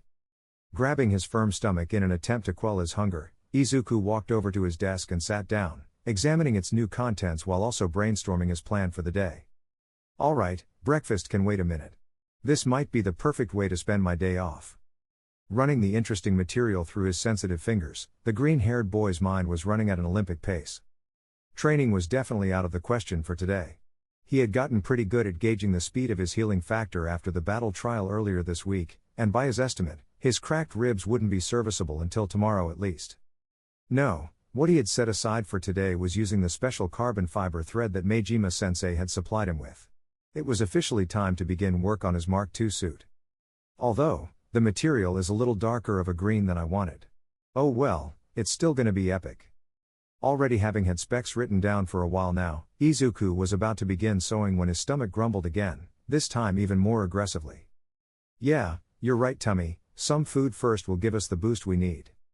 Right on cue, the boy heard a soft knocking on his door, presumably his mom trying to determine if he was still asleep. I'll be right out, Mom, just rolled out of bed. Oh, thank goodness. I was beginning to think something was wrong, she said in her meager and muffled voice through the door. Ooh, that must have been such a traumatic experience for my baby, and on his first week no less. Are you sure you're all right, honey? You don't want me to go down there and set that fancy school straight? The superpowered teen couldn't stop the slight upward curling of his lips at his mother's worry over him. Not only was the idea of his tiny and shy mother going and ranting to the principal amusing, but he was pretty sure the school was already dealing with enough complaints right now. Thanks, Mom, the boy chuckled, picking up a shirt off the floor and throwing it on. But I think UA got the idea from all the other parents already, everything's fine. She didn't sound convinced, but Inko relented. Okay, Izuku, if you're sure. I'm gonna start on lunch. I'll let you know when it's ready. Thanks, Mom, he replied, listening to her soft footsteps get further and further away. He felt good that she was here for him, but it was still not ideal to get her involved in this mess. Though I doubt the school would even listen to her anyway. After what that villain said to me yesterday, there's no way that All Might isn't suspicious of me. Should he just come clean? He knew his situation wasn't normal, but he hadn't broken any laws as far as he knew. So what was wrong with telling the truth? Because I'll get kicked out of UA, that's why. Izuku shook his head and pushed those thoughts back as far as he could. There was no way he would let that happen. He wasn't hurting anyone, so his secret was staying a secret for now. How am I gonna explain this to Kendo-san? She was right there with us. And what about those scary villains? They remember me too. This is so crazy. In the end, the boy vowed that if he ever saw those villains again, or if they became any sort of threat to the school, he would come clean immediately. He didn't feel good about it, but it was what he was going with. Even if it did feel like a small, yet selfish decision that Peter would have made, only to regret later on. Riving. All right class, settle down, into your seats, Aizawa muttered, a small yawn escaping his lips. The whole class swiftly began to plop into their desks without needing to be told twice. Despite everything that had happened a few days ago, all seemed normal in the class of 1A. But as everyone got settled and turned their attention forward, it made it all the more obvious when one student had their attention elsewhere. That idiot is late. Where on earth is he? Kendo thought distastefully. Her annoyance burned a bit as the boy had once again left her hanging on the walk to school this week. Noticing that his main class representative had her eyes glued to the door, Aizawa opened his mouth to say something, but a new third party beat him to it. I'm here. Izuku all but shouted as he burst through the door a little too roughly. Sorry I'm late, Aizawa-sensei. The teen said again, still attempting to catch his breath and gather his jumbled thoughts. Sighing even deeper than before, the underground hero rolled his eyes. Just shut up and sit down, Midoriya. You're causing a ruckus. With an audible gulp, the green-haired boy quickly shuffled to his seat, unintentionally making as much noise as possible. He also did his best to avoid locking his green eyes with some intense turquoise ones. Completely naturally and inconspicuously, of course. Letting out one final sigh as the room turned their attention back to him, Eraserhead began his thought again. All right, as I was about to say, I'm glad you're all okay. I hope you all took yesterday to recover from the shock of Wednesday. Most of the class nodded in response. You all did incredible in defending both yourselves and your classmates, and I'm proud to call you my students. Growing more upbeat at their sensei's words, more and more students began to brighten up, with only a few outliers looking indifferent. And speaking of those outliers. However, it was not all fine and dandy. We got lucky, and some of you were outright reckless with your quirks. Overall, I consider it a miracle that we got out of there with only minor injuries, Aizawa concluded morbidly, instantly killing the upbeat atmosphere forming in the air. In the end, the instructor began again. What matters is that you're all okay. Some of you may not see it this way, but what you all experienced yesterday is exactly what's waiting for you out in the real world. Being a hero is not all sunshine and rainbows. I know that most of you understand that, but I just want to make sure. Getting that first experience out of the way now will likely make it a lot easier to deal with in the future. Is that understood? Yes, sensei. They all called out in unison, a more intense and motivated feeling washing over the room. Good, now we can get on to the real news. As I'm sure you all know, the UA Sports Festival is drawing near. Great. The other hero class probably hates us now. Izuku sighed as he left the last class of the day, his wandering thoughts drifting to earlier when Bakugo decided to take on almost all of Class 1B. I'm honestly kinda surprised that Kachan didn't get physical when their class representative stood up to him. He looked furious. In reality though, he knew Bakugo wasn't an idiot, any kind of fight would have been grounds for some serious punishment. Not to mention that the sports festival was in 2 weeks' time, that was where all frustration could be dealt with properly. Still, it would have been pretty funny to watch an instructor come out of nowhere and try to stop them. Or better yet, Kendo-san, she's our representative and already an expert on de-escalation, haha. Speaking of the orange-haired teen, Izuku had been forced at lunchtime to cough up why he had ditched her this morning on the walk to school. This had him stuttering and apologizing like a fidgeting mess. His only relief was when she started laughing at his explanation of staying up late to work on his costume. He really needed to get better at time management. Don't worry about it, dork, just make it up me by meeting me after school in Gym Gamma. I have a proposition that you might be interested in. Especially with the sports festival coming up. Shaking from his thoughts to the present, Izuku pressed forward through some doors. What he saw next left him absolutely speechless. This gym, it's amazing. Are those panels on the floor to change the layout on command? I've never seen anything like it. The boy didn't get to geek out any further because a waving kendo caught his attention in the corner closest to the entrance. She had already changed into a turquoise shirt and a black pair of leggings, and there must have been a storage closet somewhere nearby as well, because laying at her feet was a large red sparring mat. Over here, Midoriya. Did you bring your gym clothes like I asked? The boy nodded as he took in his surroundings, gulping as he began to catch a whiff of where this was going. Smiling genuinely and punching her open palm roughly, Itsuka happily responded. Sweet. Then get changed and take off your shoes, cause you're about to learn how to fight. Chapter 13, Preparation and Curiosity. Gah! Izuku croaked out as he fell back onto the mat with a small thump. This was starting to get tiring. Itsuka had been coming at him non-stop for over half an hour now, and frankly, he was starting to get tired of dodging. But it wasn't like he had a choice in the matter. The few times she had tagged him with a solid blow were definitely wake-up calls for him to try harder. Even without using her quirk, Itsuka's fists were like cement blocks. Stepping towards the green-haired boy assertively, Itsuka pounced, not intending at all to give her opponent a chance to recover. Unfortunately for her, however, the boy didn't miss a beat and got up with an impressive kip-up. Just like he had every other time. Dang it, Midoriya.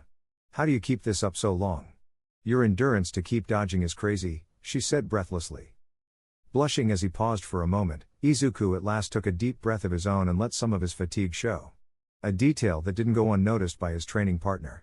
Yeah, sorry about that, Kendo-san, dodging is just kinda my specialty, I guess. It's one of those things that I specifically trained to excel at. The boy expected that answer to satisfy her, but if the burning look in her turquoise eyes told him anything, it was the opposite. It's like she's trying to read my mind. Turning his gaze away and attempting to calm his burning face, the super-powered teen tried his luck a second time. Forget about my dodges though, those hands of yours are the real deal, Kendo-san. I couldn't tell which hurt more, the punches or the karate chops. What style were you using? Is it a variation of different styles? Can martial arts even be combined that way? I sure hope so, since I just copied a bunch of random stuff from movies and comics. Watching with a now amused smile at how her friend was muttering himself into oblivion, Itsuka shook her head and relented her intense attitude. Good eye, Midoriya, you got it spot on. I was using a karate and kickboxing hybrid. The girl watched as her student beamed with confidence, not having any idea of what was to come next. But that's about it as far as good things to say. Your form is even worse up close. Feeling like his proverbial airplane had been shot out of the sky, Izuku scratched the back of his head in embarrassment. That bad, huh? Nodding firmly, the orange-haired teen put her hands on her hips. Atrocious. It actually kinda hurts watching you.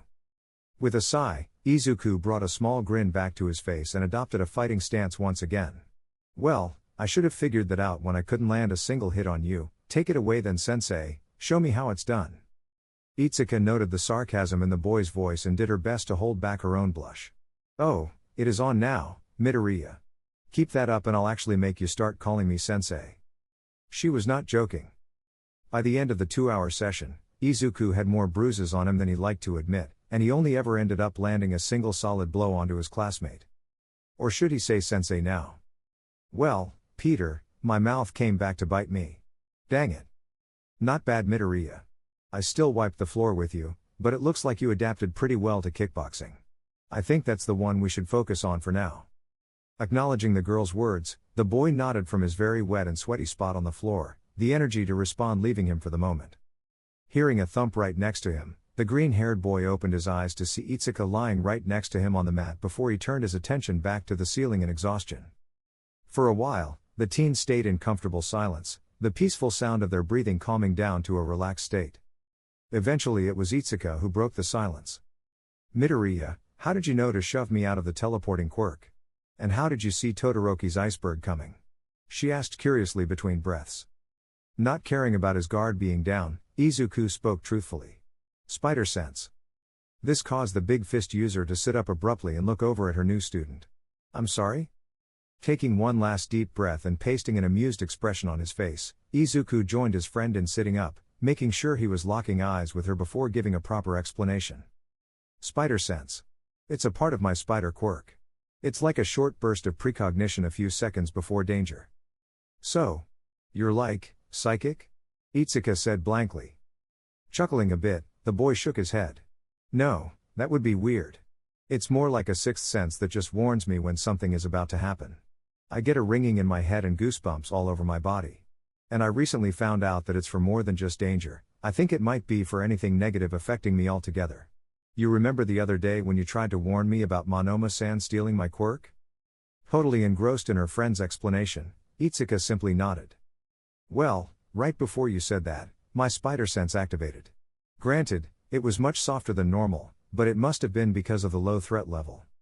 That is so cool. That's how you're so good at dodging. I can see why you focused on that in your training. Dodging rocks from a bunch of neighborhood kids was probably child's play to you. Izuku nodded sheepishly. Still not totally used to receiving such intense praise. Sometimes it frustrates me seeing such cool quirks. Mine is so simple and bland. Meanwhile you're over here predicting the future. Watching her lay back down in frustration, Izuku was about to correct the girl on her claim of his spider sense being future sight, but wisely decided against it. Something told him now was not the time for sarcasm. Don't say that, Kendo-san, your quirk is awesome. The girl responded by blowing her hair out of her eyes defiantly. I mean, yeah, it is strong, but sometimes I feel like something is missing. You know? Rather than responding, the boy only reached over for his backpack excitedly, growing his classmates' curiosity more and more as he rifled through his belongings. After a few more seconds of looking, Kendo observed closely as he brought out a familiar-looking notebook and flipped to a page by memory before handing it to her. Taking a good look at the piece of parchment in her hands, Itsuka's eyes widened at what she saw before her. Right there in the notebook with its own dedicated page was a very detailed sketch of her in her hero costume. And that wasn't all. On the sidebars there were descriptions of her quirk and different applications for it. This was incredible. And the drawing was clearly done with a lot of care. It looked just like her. I obviously don't have all the info on your quirk yet, but I still wrote down as much as I could observe. Itsuka was speechless, she had no clue what to say. There was absolutely no way to relay how touched she felt right now. She knew he was being genuine by the lack of bravado, and that affected her all the more. She also didn't fail to notice how he added the word yet as far as him knowing the ins and outs of her quirk. Noting her silence and slightly panicking, Izuku spoke up again. Sorry if you think that's weird. I really like studying quirks as a hobby. I hope I'm not making you feel uncomfortable. Snapping out of her stupor and shaking her head vicariously, Itsuka cursed herself for giving him the wrong idea. No. I love it, Midoriya. This is so amazing. I didn't know you were such a good artist. I'm actually flattered that you'd even consider me and my quirk worthy of a page in your notebook. Sighing in relief, this time it was the super-powered teen's turn to shake his head. Again, don't think that way, Kendo-san, your quirk is strong. And I'm convinced that there are other ways you can use it more creatively. Would you like to hear some ideas I've brainstormed? Shifting her view between her friend and the notebook a few more times, Itsuka nodded curiously. Not needing any more of an invitation, Izuku opened the floodgates with delight. Alright, first off, to be able to gauge your quirk better, I'm gonna need a rough estimate on how much you can lift with and without it. I know you told me last time that you've never tried it, so it's okay, we can run tests later. But trust me, that information will go a long way in not only developing your quirk, but also showing you where to train.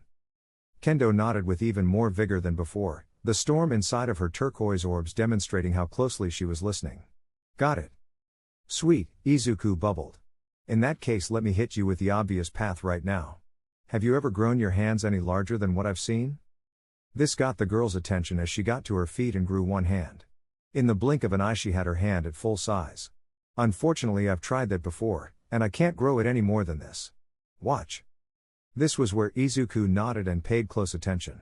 Already knowing what to expect, the boy noticed that his friend began to struggle and grit her teeth, clearly putting conscious force towards growing her hand more. The effort is there, but her hand hasn't even twitched. I see, you can stop now, Kendo-san, what did that feel like? Grunting in frustration, the nearly red-faced Itsuka gave in and let her hand fall down to her hip, now at its normal and small size. I can't explain it, it's like there was a wall there, one that wasn't even budging. Interesting, the boy thought, his fingers gripping his chin. Well, what about smaller? Freezing in place as if she misheard him, Itsuka questioned. What do you mean smaller? You know, kinda like a medium size.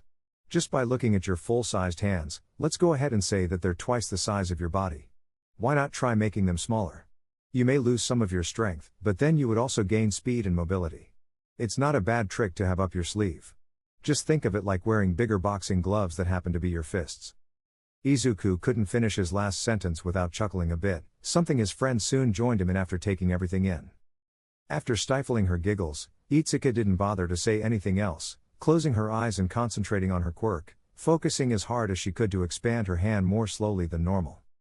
This time Izuku noted that there were results attached to the girl's struggles, and while it didn't look like she could hold it very long, for about 4 full seconds, her big fist was about the size of an average basketball.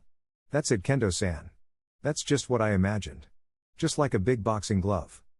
Letting out an exasperated breath, Itsuka fell back onto the mat grinning victoriously. Heck yeah, take that, quirk. Laughing softly at his friend's sarcasm, the superpowered teen plopped down in front of her, taking his own seat before speaking. Hey, you sure showed your quirk, who's boss. Hopefully it doesn't decide to abandon you when you try to use it. Rolling her eyes, Itsuka sat up to face the boy, her orange hair sticking to her forehead and her cheeks red and puffy. Har har, very funny Midoriya, I'll have to work on keeping my hands that size and making it second nature. I'm already getting a couple ideas on how I can use this. Izuku couldn't help but beam at the girl's renewed enthusiasm, closing his eyes and falling back onto the mat in exhaustion with a big stupid grin on his face. Over the coming 2 weeks, to bolster themselves for the sports festival, the pair would spar every day after classes ended without fail. During this time, Kendo made sure to take full advantage of Midoriya's close proximity and asked him all sorts of questions he couldn't squirm out of. Not to say he didn't try his hardest though, but it was pointless to try and dodge questions from someone who constantly had you cornered and could beat you up at any moment. I'm starting to feel like a punching bag, Kendo-san. Smiling sheepishly to herself as her pupil fell onto the mat with a thud, Kendo allowed her posture to slump as she relaxed back into her familiar seat next to him. Alright, my turn. Izuku gulped in between his gasps for air.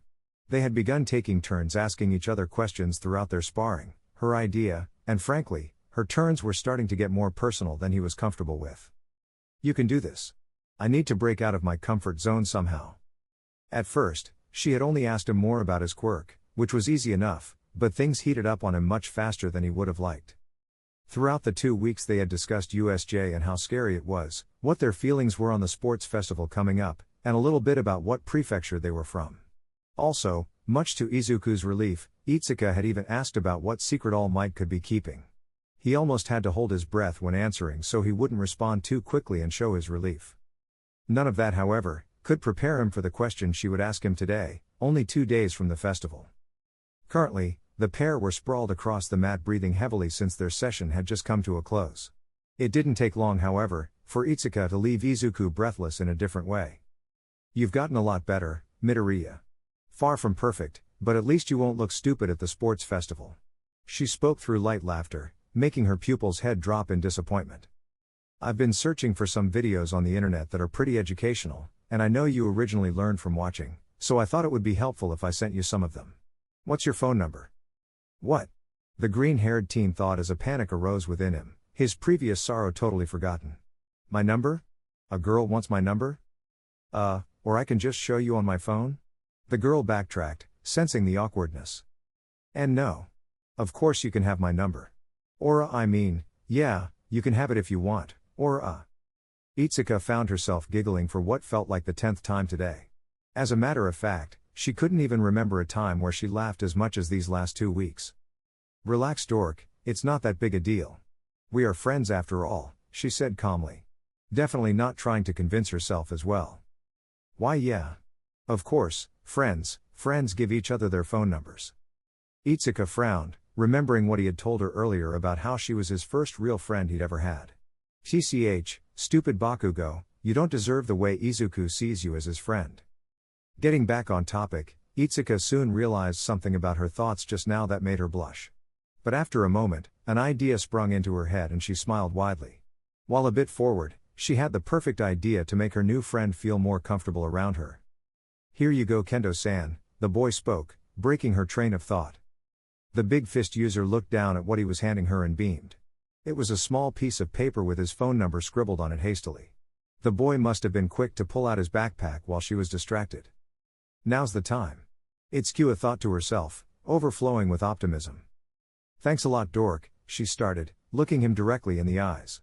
But we're friends, remember, call me Itsuka. Instantly the boy's face turned a brand new shade of red as he collapsed back onto the mat. Ah. It had the opposite effect. Sir? You wanted to see me? Taking his attention off of his office computer, All Might took in the presence of his student, not giving him an answer right away. Young Tagata, thank you for coming. Sit down. The blonde teenager nodded and did as he was instructed. Judging by his teacher's demeanor, what he was about to hear was probably not great news. I hope I get the chance to tell him about the aches my body has been having lately. While it had almost been a year since he inherited One for All, his body was still having trouble adjusting to it. And despite him having no issues firing off attacks at 100%, it felt like it was too much sometimes. The boy couldn't remember the last time he woke up without some random pain burdening him. The reason I have called you here today is serious, but I don't want you to overreact. Understood? Mirio nodded profusely, his cheerful face never wavering once. Do you know an Izuku Midoriya? Tagata reacted calmly, bringing a hand up to his chin and thought. The name sounds familiar, I can't quite picture him though. Pulling a photo out of his pocket, All Might quickly remedied the situation. This is him. He's a first year in Class 1A of the Hero course. Oh. Izuku. Yeah, I know him. He was training one day at Dagoba before you got there. He was really nice. When I told him my trainer was meeting me in a hurry, he was polite enough to pack up and go before you arrived. The number one hero took a moment to contemplate his pupil's story, nodding his head in the end. All the more reason we shouldn't overreact. He seems like a nice kid, but we need to be careful. Tagata looked confused, waiting for his master to continue. You see, it was recently discovered by Nezu that we have a leak in the school, someone who's secretly with the villains. And while I'm not completely sure yet, I have a hunch that it's Midoriya. What? But why? What has he done? Well, he hasn't made a mistake yet, but something is fishy about him. What would you say if I were to tell you that I met that kid almost a year ago, right before I met you, and he was quirkless? The blonde hero in training took a second before the switch flipped in his head and turned his eyes into saucers. No, all for one. Exactly my thought.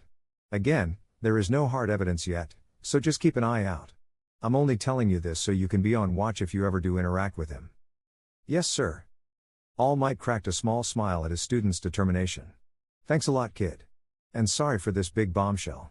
I know you must be quite busy with the sports festival on the horizon. It's not a big deal, All Might. I feel honored that you felt you could tell me all that. Thank you.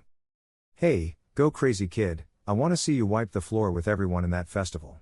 Just try not to use One for All. I think we've done a pretty good job of keeping it a secret, and it's not like you need it anyway. With that, the symbol of peace stood up and walked out of the office, heading home for the day. Only allowing his student to nod in approval at his final words. Aw man, I didn't get to tell him, oh well, I'm sure it's just growing pains. After all, it is a whole other quirk on top of my own. Speaking of which, I'm glad I'll be just limited to permeation. I've gotten way too rusty with it since picking up One for All. Chapter 14, Third Leg? Izuku felt confident as he and his classmates walked out in front of a roaring UA crowd. The sports festival was just about ready to kick off. Sure, he hadn't gotten much sleep the past 2 days as he now had to contemplate that a girl was now regularly texting him, but other than that he was dandy. In all seriousness though, he did feel a lot better about his fighting style after being pushed so hard by Itsuka. Just yesterday he had hinted to her that they wouldn't really need to train anymore after the festival, but she immediately shot that idea down. So it looked like he was stuck now.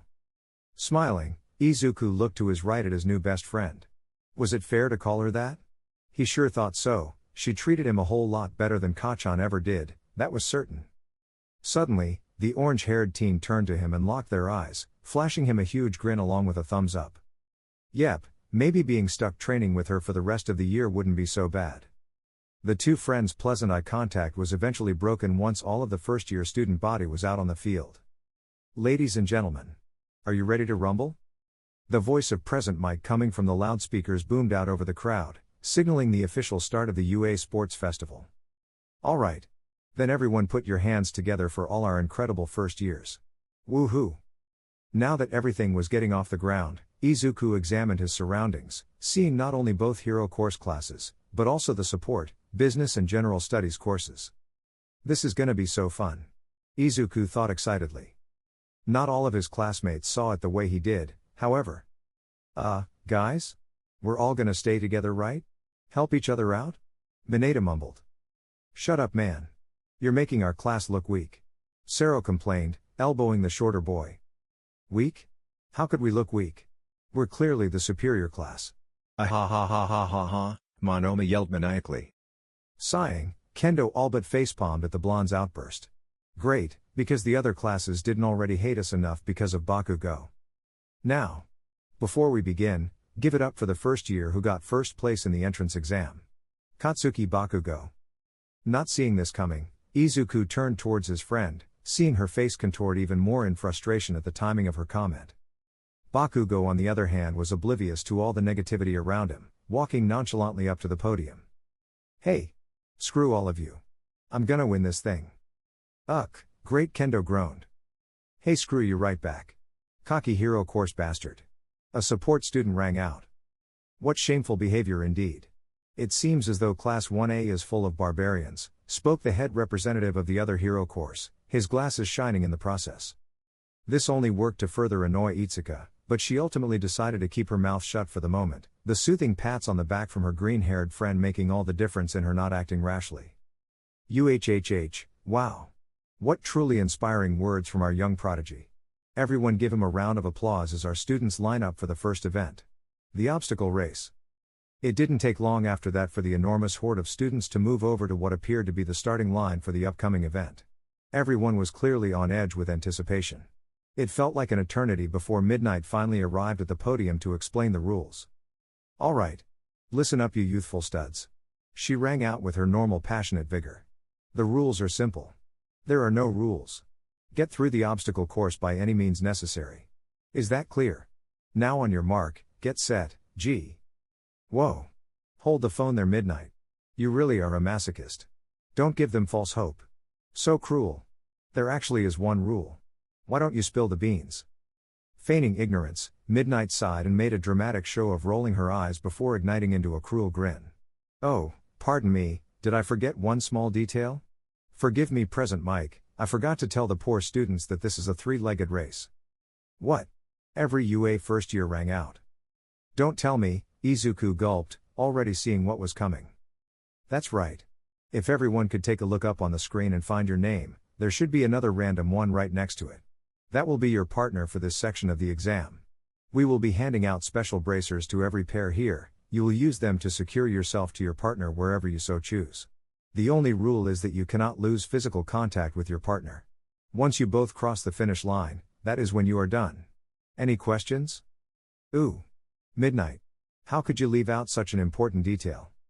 Ignoring all the theatrics from the faculty members, Midoriya hastily got to work on finding his name, hoping that he would at least know the person he was paired up with. Wow, I lucked out, I'm with Yumina. Asui spoke from right behind him, grabbing his focus. That's amazing. Forget about getting someone I know, just getting someone from the hero course is the best case scenario. The green-haired teen thought to himself. It wasn't long after the Frog Quirk teen's announcement that the boy finally found himself on screen, and he couldn't quite say that he recognized the name of his partner, but as soon as he saw the picture next to it his eyes shot up in surprise. Izuku Midoriya/Ochako Uraka. That's the girl from the entrance exam. With the robot foot. The superpowered teen barely got out another thought before he felt a light tap on his shoulder. Hi, Midoriya-san, it's nice to finally meet you. I guess we're partners, huh? Izuku froze for a moment before clearing his throat and offering the girl his hand. Okay, relax Izuku, this is no big deal, yes she's a girl but my heartbeat is staying under control and this is just for the competition. I can do this. Oh, thanks Uraka-san, likewise. I don't want to be rude, but I think it would be best if we don't waste any time and form a strategy right away. What's your quirk? Such a direct response surprised the brown-haired teen. Of course, she wasn't expecting them to catch up or anything, but she would be lying if she said she was hoping he would at least talk about the entrance exam. She sure as heck had thought about that moment on multiple occasions throughout the last few weeks. Regardless, she played along, focusing right back in on winning. Right, so basically. You have got to be kidding me, Bakugo groaned intensely as he stared down the terrified business course student across from him. The universe was really testing his patience today. What's your quirk, extra? Trembling at the ravenous-looking hero course student, the teen gulped before whimpering out softly. My quirk lets me stay awake for a week straight without feeling tired. The gritting of Katsuki's teeth were almost as loud as the explosions that followed. Itsuka had just found her name on the screen when she heard him. Hey! Kendo! It looks like we're together, huh? Not disappointed but also not ecstatic about her luck, Itsuka gave the boy a thumbs up. Things could have been way worse, all things considered. She could have ended up with someone she didn't know, or even worse, with someone outside the hero course. Still though, I definitely would have preferred Kirishima if we're talking about hardening quirks. Tetsu can be a little intense sometimes. Since they were classmates and they already knew each other's quirk, Itsuka thought it would be a good idea if they could start strategizing right away so they could have an advantage on the other teams. At least that was her plan, until she saw something that took her attention. Is that Midoriya? With the girl from the entrance exam? Kendo? Did you hear me? Tetsu blinked, his eyes filled with confusion. Oh sorry about that Tetsu.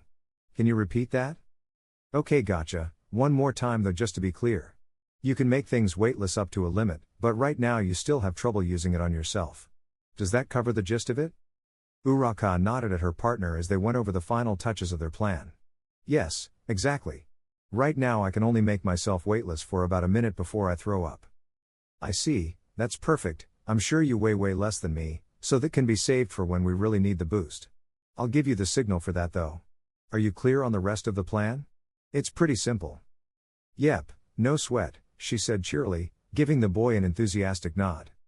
Now having that over and done with, Izuku let out a sigh of relief as he prepared himself at the starting line with some other teams who were ready. It looked as though most of the other teams were tying off to each other at the legs in the traditional three-legged style, but every so often he would see a pair get creative where they tied off. His team was a part of that latter, with Uraka binding her waist to his from behind piggyback style. It ended up being the perfect balance of comfort with the least amount of awkwardness. The superpowered teen didn't get a lot more time after that to examine his classmates' pairings, because Present Mike quickly took center stage once again. Alright students. You've had enough time to get cozy with your new partners. Get ready and take your marks. Get set. Go go go. Izuku was shocked at the sudden start considering that only about 80% of the pairs had strapped onto each other properly. Nevertheless, his mind jump-started once he saw a familiar head of orange hair take off from the crowd, along with a couple of other students he recognized. You holding on, Uraka-san? Yep. Punch it. Not needing a written invitation, Izuku took off in a dead sprint before making a huge leap over the crowd of students in his way, clearing them all easily just like during the entrance exam. Wow. I feel so light. All we have keeping us down is Uraka-san's weight. This is awesome. As the pair flew through the air effortlessly, Izuku looked back at the classmates they left in the dust, grinning from ear to ear as they took first place. Haha. This is great. It looks like Itsuka got paired with Tetsu-san. They won't be very fast, but at least they're both Hero Course students, I'm sure they'll make it. I can't worry about her right now, I've got to keep up my lead over. Boom. All of the sudden, Izuku winced as a loud and familiar explosion pierced his ears. Eat my dust, Deku. Bakugo screeched as he flew by at near top speed. Of course, he would have been absolutely scorching fast if he didn't have a petrified business course student strapped to his leg weighing him down. Ah! Help me! The student screamed out bawling. Yikes, Izuku thought, wincing a bit at the sight. Looks like he's the one who drew the short straw. You better not just pay attention to him, Midoriya. Breaking out of his thoughts, Izuku locked eyes with Todoroki, who also, by the way, happened to be dragging along a non-hero course student. He was a purple-haired boy with bags under his eyes, and he too looked terrified as Shoto pulled him along on his giant ice path. His partner is attached to his right arm. Is really gonna keep holding back half his quirk? Even throughout the sports festival? Midoriya-san. Look. Ochako spoke up. Taking his partner's advice, the superpowered teen faced forward, squinting a bit as they left the darkness of the tunnel behind. Great. Robots. Uraka-san. Hold on tight. Not even realizing the smile of adrenaline that was forming on his face, Izuku could only spare those few words to his worried passenger as he shot out a pair of web lines at an oncoming robot, using it as a springboard upward while destroying it in the process. And that she did, not needing any more convincing as awe zapped through her body when half of the small robots on the battlefield were frozen in an instant, while the other half of them were littered with explosions. Wow, your classmates are really strong.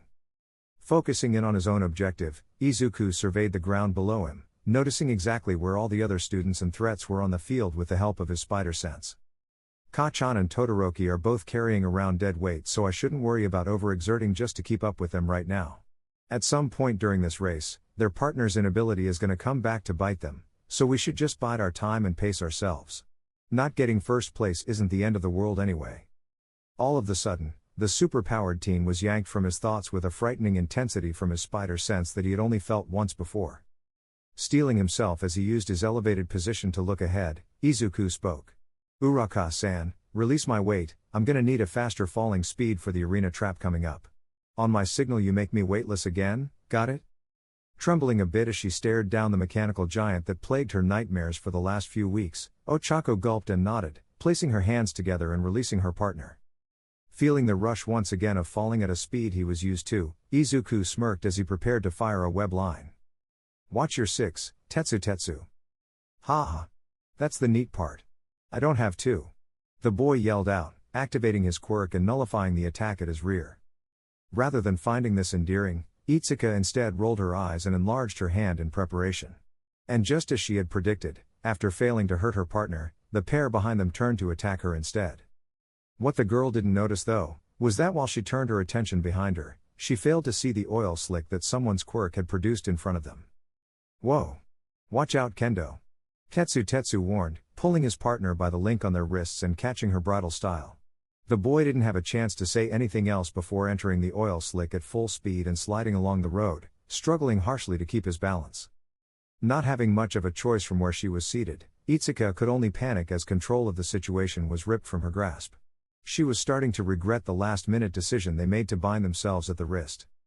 Somehow, though, against all odds, Tetsutsu made it through the oil field without slipping, his added weight from his steel body and training in having a firm base most certainly being his saving grace. This, however, was not what shocked the orange-haired teen the most. No, that came after the fact, when Tetsutsu delayed in putting her down and continued in a dead sprint. Ouch, Tetsu? You know you can put me down, right? The girl choked out, though it may have ended up coming out more as a shriek considering how uncomfortable and shaky his steel arms were against her backside. Oh, yeah. Sorry, Kendo. Just, be more careful. You said you were gonna watch the front.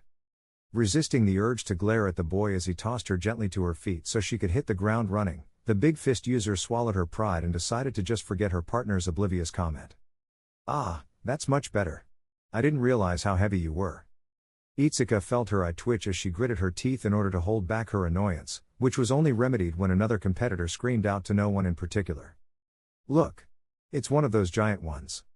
This announcement, as well as the intense shaking of the ground around them, made most teams stop and survey the upcoming behemoth, but instead what they saw was the top three pairs make it past the giant robot like it wasn't even there.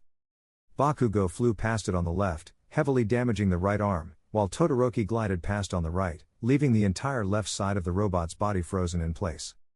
What is that ice bastard doing? That thing is gonna fall right on top of us. And right on the money that random student was, because soon after being half frozen mid-step, the robot began to power down, and seeing as how it was in the middle of a step forward, the only way it was able to fall was right onto the majority of the contestants. Aw, crap. We're gonna die. Itsuka heard Mineta yell a good distance behind her. What could they even do? There was no chance they'd be able to stop its whole body like she and Izuku did with its foot a few weeks ago during the entrance exam. No matter how many of them there were, it just wasn't feasible, they would be crushed. Uraka-san. Now. Make us both weightless. Doing as she was told, the zero-gravity user made their total weight zero before turning her focus to making sure her stomach stayed calm. Izuku on the other hand smiled as they stopped falling right around the eye level of the arena trap. Wow, this feels really weird. Thwip. Connecting a web line on each side of the robot's head, Izuku pulled as hard as he could, pleased with himself when he flew effortlessly toward his target without pulling it towards his classmates even more due to his lack of weight.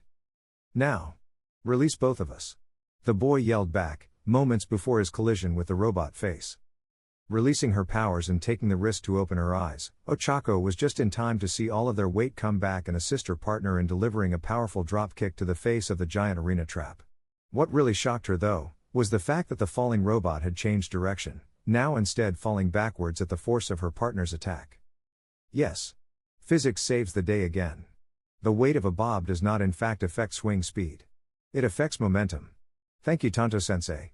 The super-powered teen laughed as he used the face of the zero-pointer as a landing pad before jumping again, keeping all of his previous momentum and using it to continue forward. What? Ochako choked out, still trying to process exactly what happened. Chuckling to himself, Izuku replied. Don't worry about it. How's your stomach? It's fine, I think. I only held myself up for a few seconds. Awesome. Izuku beamed. Take a break and let's just try to keep as much air as possible. Go back to making me weightless.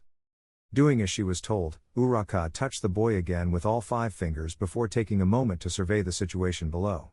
It looked as though there was a chance that the robot falling backwards could fall on the 2 pairs ahead of them, or at very least slow them down if they escaped by a hair.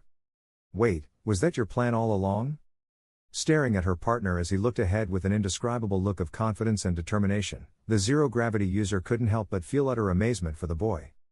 Midoriya-san, you're incredible. Well, would you look at that? It looks like Midoriya from Class 1A and Ochako from Class 1B just saved everyone's bacon. Talk about extra credit. Doesn't he know he's competing with those people? As true as the words of Present Mike were, the super-powered teen's saving of the majority of the first-year student body still inadvertently cut down the number of contestants. Just not in the traditional way. Screw this, man. I ain't dying over a stupid festival. I've got my entire career in front of me. One business course student yelled through tears at his support course partner. No complaints from me, man. I'm supposed to design the robots. Not test them. This was the case for many of the non-hero course students, but unlike their untrained counterparts, classes 1A and 1B were not about to go down without a fight. All right, engines. Don't fail me now. Ida hollered out dramatically as his legs went into overdrive trying to make up for lost ground. Oh yeah. Now we're talking. There you go. What was your name again? Kaminari asked from the blue-haired teen's back, scratching his head sheepishly. It's Ida. And don't you dare use your quirk again. It nearly burned me and my thrusters to a crisp and cost us the start of the race. Don't you know that engines stall when they overheat? Kendo. Hurry up. Everyone has already started up again. Tetsu called out to his partner. Shaking herself out of her thoughts about the incredible feat she had just witnessed, Itsuka focused back in as she heard the earth-shattering sound of the robot falling on its back. Right. Let's go. That guy never ceases to amaze me. Bakugo couldn't wipe the smirk off his face if he tried. Now that he had possession of first place, nothing was going to take it away from him. Look out. Please. Listen to me. Grunting in annoyance at the horrified screech of the business course student he had in tow, Katsuki did his best to drown it out and ignore the extra. Sadly though, he was unable to at the end, because soon the area around him began getting darker and darker. What? Bakugo thought as he spared a glance behind him. Widening his eyes, the blonde-haired teen did his best to pick up speed in order to avoid being crushed by the enormous robot that he thought he had passed minutes ago. Crap. Was he gonna make it? Straining his wrist muscles, Katsuki pulled out all the stops and increased the power of the explosions behind him, giving him just enough speed to clear the robot as it fell with an ear-rumbling crash, the impact of which knocked him out of the air and into a tumble in the dirt. What the heck happened? I thought icy hot froze that thing in place. The boy grumbled in annoyance as he stood up and began to dust himself off. Speaking of Todoroki, what happened to him? Don't tell me that extra got crushed, Bakugo thought to himself stoically, completely ignoring the complaints of new injuries from his partner. What finally made the boy turn around and turn on the thrusters again though, was when a giant glacier came up from the center of the fallen robot, showing that the half-and-half user was indeed still in the race. With a grunt of annoyance at his classmates' persistence, as well as the burning sensation in his wrists, Bakugo once again took flight, this time noticing something that turned that slight annoyance into full-on rage. What is Deku doing in front of me? We did it, Midoriya-san. We're in the lead. Glowing with satisfaction, Izuku took a moment to look back at the rest of the racers, seeing that the only one actually close to them was Bakugo. Yeah, let's keep it up. It was then that the boy's partner also took notice of the blonde hot on their tail, taking an uneasy posture when she observed how angry he looked. What about him? Giving the girl a confident smile for her worries, Izuku explained his current thought process. I expected Kachan to be the most persistent, but hopefully he won't be a problem soon. He's hyper-competitive, especially with me, and I know for a fact that he definitely overdid it to escape that falling robot. Hopefully by the end of the race his quirk will be at its limit, but regardless he shouldn't be underestimated.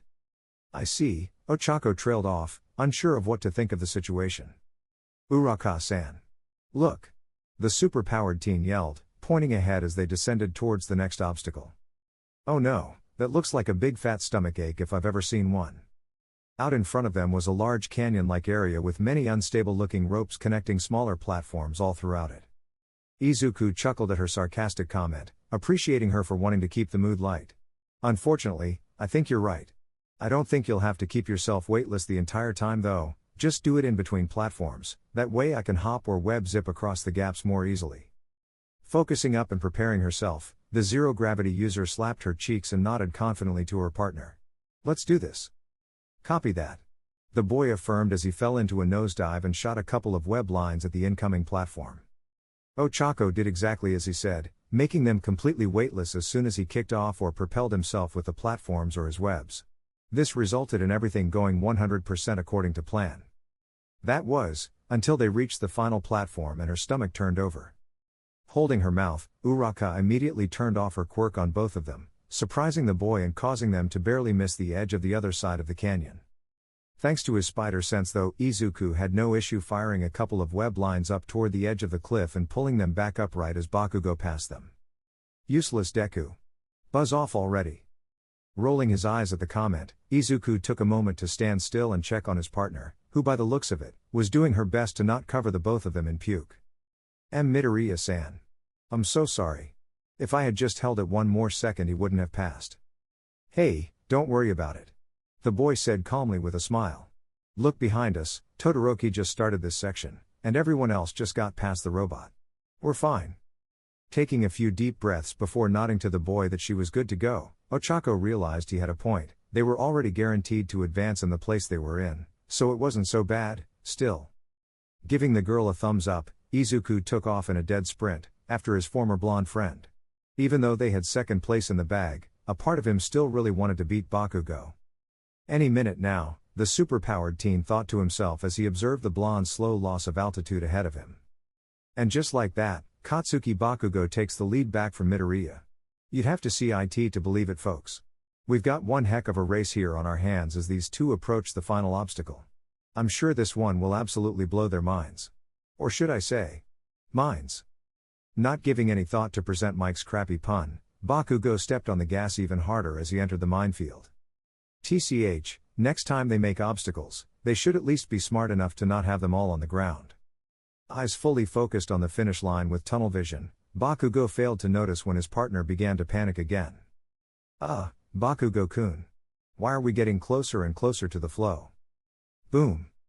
The poor boy had no chance to finish his sentence before his back hit against the floor and by proxy, a landmine. Gah! Bakugo cringed as he lost balance and tumbled onto the floor as well, causing a whole slew of explosions to go off as he was thrown around like a ragdoll. TCH. My hands.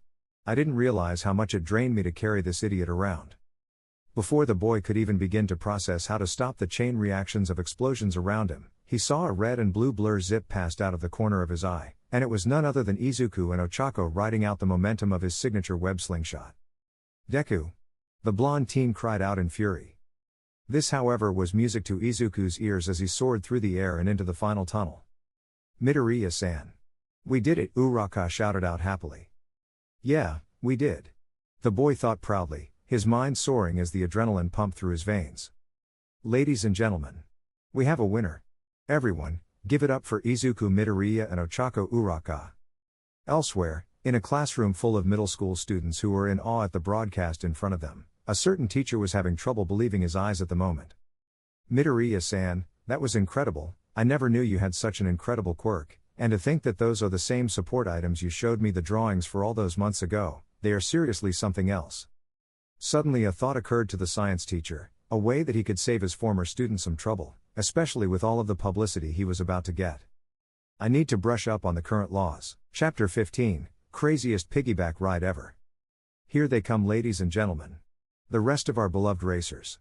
Just like Present Mike's announcement indicated, soon many racers began crossing the finish line one after the other, with Bakugo and Todoroki's pairs getting second and third place respectively. Also crossing the finish line in a much lower, yet still winning position, was a fiery, yet very disheveled head of orange hair. Catching her breath as she held onto her knees, Kendo wasted no time in undoing her ponytail and enjoying the sweet relief of finally finishing that horrid race. That may have been my worst experience at this school so far. The girl thought with a judgmental side-eye towards her partner, finding herself more than delighted that the bracers attaching them seemed to have fallen off automatically upon crossing the finish line. Wow! What a blast! Thanks for all the help, Kendo. You sure are a team player. The steel-quirked individual said with an innocent grin. Itsuka was going to respond with a sarcastic comment at first, but instead decided to hold her tongue, causing her to lose her chance to respond altogether as Present Mike spoke up. Alright. That does it for the relay race. The final winners have now crossed the finish line. Better luck next year for anyone who didn't make it. We will now be taking a 30-minute intermission. Would everyone WHO placed please begin to make their way over to our lovely midnight, please? Thank you. Not needing another invitation, Itsuka took the opportunity not only to redo her ponytail, but to also briefly thank her partner before taking off, scanning the now moving crowd for a familiar mop of green hair. Oh, thank goodness. Uraraka breathed out in relief as she walked with her former partner to the designated area. I'm so glad we got a small break. Now my stomach can get a chance to calm down a bit. Shooting the girl a look of pity, Izuku nodded in agreement. You can say that again, that's such an interesting side effect to have. Quirks are so intricate and cool. Taking her hand away from her stomach for a brief moment, Ochako allowed herself to relax as her queasiness slowly began to fade. That's not exactly the words I would use, haha. But what about you, Midoriya-san? I understand you said you have a mutant-type spider quirk, but what about those things on your wrist? Are those support items? Shining brightly at the question, Izuku went right for the direct answer, only to stop right as he opened his mouth when he heard a familiar voice interrupt him. Yeah, he made those himself, Itsuka began, smirking playfully as she gripped her friend's shoulder. Don't let him lie to you with all the confident bravado, Izuku here is as nerdy as they come. Not being able to hold back his blush, Izuku coughed into his wrist, deciding now would be a good time to change out the cartridges in his web shooters. Aw, come on dork, don't clam up on us now. The girl pushed sarcastically, only making the boy blush more. Finally, after having nothing else to fidget with, the superpowered teen gave in. Ahem, Uraka-san, this is my friend Itsuka, she's our class representative. Itsuka Kendo, nice to meet ya. The girl said warmly, extending her hand out for a shake. Chuckling at the interaction as she took in the new presents, the brown-haired teen shook the girl's hand happily. Ochako Uraka, a pleasure to meet you, Kendo-chan, and thank you again, both of you. I never got the chance to talk to either of you after the entrance exam. I'm eternally grateful. She finished with a bow of her head. Already sensing that they would get along swimmingly, Itsuka beamed as she and Izuku accepted the thanks. Of course. Like I told Kirishima before, I was just running in after this knucklehead. I couldn't let him get pulverized by himself. Wow, how noble, Izuku said cheekily with a small smirk. There you go again. I'm gonna smack you. Now, what kind of sensei would you be if you abused your students? As the two went on to banter back and forth, Ochako watched quietly with intrigue. These two were obviously already quite close. It did not go unnoticed by the zero-gravity user, the lack of formality and use of first names when referring to each other. Alright everyone.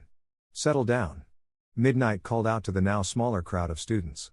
Cementos is just about finished with the arena and we're almost halfway through our intermission time. The remaining 15 minutes will be used for you all to find your teams for the cavalry battle. Quickly, murmurs began to pile up among the students, some asking questions, while others just added their own commentary. Cavalry battle? Didn't they do that a few years ago? What is that? Is it fun? This is gonna be a cakewalk. Pausing, Midnight frowned as the murmuring only grew. Alright then, would you all like to start picking teams then? If you no longer require information, I'd be happy to let you all play without knowing the rules. After that, you could hear a pin drop, and for once it wasn't because Midnight pulled out her whip. With a hearty sigh and a roll of her shining blue orbs, Midnight continued.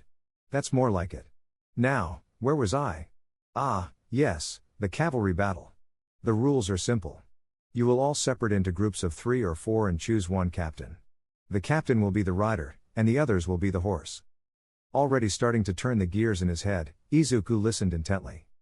From here, every team captain will be given a headband with their point total on it. The goal in this round is to collect as many points as possible by stealing the headbands of other teams. The only rules are that headbands cannot be hidden from sight, and that if the captain touches the ground, that team cannot steal headbands until he is back on his horse. Any questions? Judging by the fact that no hands were raised, Midnight came to the conclusion that she explained the rules adequately. Okay then. Move along. You now have less than 13 minutes to form your teams. At that, the pandemonium began once again, causing everyone to scatter towards familiar faces. Before any of his ideas could be snatched away, Izuku spoke up to the 2 girls next to him. I have the beginnings of a plan to get through this, would you 2 be willing to join me? Kendo, not once dropping her comfortable smile, gave the boy a big thumbs up. Duh, who else was I gonna go with? Uraka was the one that took a bit more contemplating, still uneasy as to whether she should stay, or go and find some of her own classmates. Eventually, she gave in though. I'd be honored, Midoriya-san. What's the plan? Pumping his fist at the newer girl's acceptance, Izuku felt his mind go back into overdrive as he thought out the details of his plan. Great. Before I share the plan though, we need one more person. Preferably some more muscle. It was right at this moment that Tetsu made his appearance, tapping Kendo on the shoulder. Hey Kendo, sorry to butt in, but Bakugo, Kirishima, and I were needing one more teammate to complete our team? Wanna join up? Turning around, the big fist user noticed that behind her former partner, a smiling Kirishima, and a brooding Bakugo were each patiently and grumpily waiting for her response. Not even needing to process her answer as soon as she heard the name Bakugo, Kendo politely declined. No thanks, Tetsu, I'm already with Izuku and Uraka. Izuku? Does she mean Midoriya? That's weird. But we do happen to need some extra muscle, what do you say, dork? Should we poach Tetsu? The girl said playfully, making the steel quirk user reconsider his own team. Izuku, aware of this, beamed brightly at his friend. Yeah. I was thinking of either him or Kirishima anyways. That would be perfect. Now having the offer 100% out there, Tetsu thought about his options. She said she needed muscle, and she thought of me. I can't pass this up. You got it, Kendo. I'm here at your service. The boy said proudly, not even noticing the face palms and annoyance from his now previous teammates behind him. Seriously, man? Kirishima groaned, already knowing why his friend was doing this. Bakugo on the other hand could not have cared less about the boy's reasons. Stupid, man hands, who needs her? The boy grumbled as he stomped off in search of another teammate. Wow. Izuku thought to himself as he observed the situation. Itsuka must have built a solid partnership with Tetsu-san in the last round. He flipped on Kacchan in a heartbeat. Like Kirishima though, Ochako saw through the boy's intentions easily. Boys are so stupid sometimes. Surprising even herself with how easy that was, Itsuka scratched the back of her head awkwardly before turning to their newest and final teammate. Alrighty then, that was fast. Let's hear what Midoriya has to say then, he's got a plan. Blinking rapidly a few times, the silver-haired teen turned to his left and made eye contact with Izuku, as if just now noticing that he was also here. Oh, right. Totally. Let's do this, he said a bit too quickly as he acknowledged the boy. Right. Here's the plan. To start off, Itsuka, I'm gonna need you to run point. You're going to be the front of the horse. I'll need you on offense and defense whenever possible, that's why you'll have both of your hands free. Giving another confident thumbs up, Kendo nodded. You got it, boss. Next up is you, Uraka-san, you're gonna be the back right of the horse. You only have one job, but it's arguably the most important. We need you to get us out of tough situations in a hurry. Whenever we're cornered or in a sketchy situation, I need you to float all of us. Got it? The girl nodded silently, almost honored that the boy had so much trust in her. And you, Tetsu-san, you'll be the back left of the horse. I need you to turn Uraka-san's defense into offense. Not getting the bigger picture right away, the boy craned his neck to the side. What does that mean? Widening his grin in excitement, the superpowered teen explained. I'll show you, in fact, Itsuka can help you out with this. Ladies and gentlemen. I hope you all took your potty breaks and grabbed some snacks. Because it is once again, show time. At that, the crowd roared in anticipation, hoping that this round would be even better than the last. That's what I'm talking about, people. Way to bring the energy.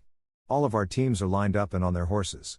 Now all that's left is for our lovely referee, Midnight, to hand out all of the headbands with point totals. Why don't we put those numbers up on the screen now that our teams are nice and locked in? With the large blip of the Jumbotron turning on, Midoriya felt his heart drop in real time as his eyes landed on his team's point total. Not even his spider sense could have prepared him for this. T2 million. Itsuka choked out in disbelief. Does that say that we have over 2 million points? No one on the squad said a word as an audible gulp was heard from each one of them. Crap, I should not have abandoned Kirishima. Almost instantly, the 4 Hero Course students felt the eyes of the entire stadium on them, and boy was that not a good feeling. Pretty soon, Midnight came around, handing the green-haired boy a 7-figure headband. Oof, too bad, we were hoping the 2 first-place winners would split up to divide the pressure between 2 teams. Oh well. I'm sure you all will do fine. The R-rated hero said innocently with a wink to add insult to injury. Is everyone ready to rumble? Guys, this just turned into a game of keep away, Izuku mumbled so only his team could hear as the starting alarm blared throughout the stadium. Bakugo grinned maliciously as his habitual tunnel vision focused in on Izuku like a deer in a sniper scope. Much like him, his team also wanted in on that 2 million point headband, so they did not hesitate to sprint after Team Midoriya when ordered to. Come here, you useless Deku. Bakugo screamed in rage atop his horse consisting of Todoroki, Tokoyami, and Kirishima. The blonde appeared to be so hyped up that mini explosions were crackling at his fingertips, ready to be let out. From Midoriya's point of view, his spider sense was just about telling him to get out of town as every team converged on his corner of the arena. It's sooner than I wanted, but oh well. Hope your stomach has recovered from round 1. We don't have a choice. Float us all, Uraka-san. Without a moment's notice, Ochako activated her quirk on all 4 of them, with the 3 playing the role of the horse taking a big leap into the air once the feeling of weightlessness hit them. Whoa! This feels so weird. Itsuka shrieked as the team of 4 soared straight up higher and higher. Ha, that's the same thing I said the first time. Izuku replied, relating to his friend. Taking a moment to survey the ground now that they were at a good altitude, Izuku got to work on the next course of action.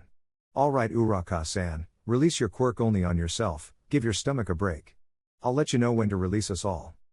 The superpowered teen could tell that the girl appreciated this order as she relieved her quirk of the biggest burden, causing the group to begin a leisurely descent. Okay, we're falling slowly, we've got maybe 30 seconds before we're at the right altitude. I should scope out the teams while I have the chance. Team Bakugo was definitely the biggest threat, he was stacked with some of the strongest quirks from their class. The next team that he saw was being led by the purple-haired boy that was paired with Todoroki in the first round. The only reason this team was of note to Izuku was because it had Yaoyorozu, Kaminari and Ashido on it. The last team of note that the boy could recognize was led by some Class 1B student, with the main representative at the helm and using his speed quirk to be an incredibly effective horse. Other than those teams, Izuku recognized Monoma and Mineta on 2 separate teams with people he either couldn't get a good look at or didn't recognize. Well? Are we doing this or not? Tetsu shouted out in anticipation, clearly tired of waiting to play his role. Relax Tetsu, Izuku knows what he's doing. We don't want to act rashly. Part of being up here is killing time too, remember that we don't need to gain any more points to win. Kendo called back to her classmate as she too locked back in. The steel-quirked boy only grumbled inaudibly in response, saying something along the lines of her always taking his side. Izuku on the other hand only beamed further, growing his determination even more from the trust of his friend. Any second now, hold. Screw this. I'm coming up there Deku, Bakugo yelled with a pair of explosions, propelling off of his teammates and shooting straight up towards Team Midoriya. Guys, shouldn't we do the thing now? Tetsu suggested, starting to panic. Hold. Izuku called out again, this time with more force. They were gonna time this perfectly, his spider sense made sure of that. Licking his lips as he got closer and closer, the last thing Bakugo saw before they made their move was Kendo's hands growing to their full size. Now, Izuku yelled, simultaneously firing 2 web lines at the ground below, one with each hand, smirking once he felt tension on them. Release. Uraka went next, giving the whole group back their weight. This was when Izuku pulled on the pair of web lines as hard as he could, sending the group hurtling down at an incredible speed. Oh yeah. Time for some demolition. Tetsu rang out as he activated his quirk and angled himself more towards the ground along with Kendo. You can say that again. Come here, Bakugo. The orange-haired teen smirked, rearing back and slapping the blonde out of the sky like a gnat with her big hand. She didn't have time to enjoy her quick victory though, as they were now touching down any second. Get up here, Uraka-san. Izuku ordered, plucking her from below and jumping up as high as he could with the girl in his arms. The last thing the boy saw before his two teammates cratered into the ground was Itsuka adjusting her large hands into big fists and positioning them under her. Boom! The impact of half of Team Midoriya crashing down on the concrete caused a giant explosion, pushing away and knocking down virtually every team on the battlefield. Valp, so much for Cementos' awesome concrete job, Izuku thought with a chuckle while descending on his team. That was awesome. Tetsu screamed out with some serious passion, flexing his biceps from the small crater in the ground where he and Kendo were. You got that right. The orange-haired teen agreed with a sigh of relief. How Midoriya came up with these crazy plans on the fly was beyond her, but again, it proved to be more than successful as she looked around and took in the discombobulated teams everywhere.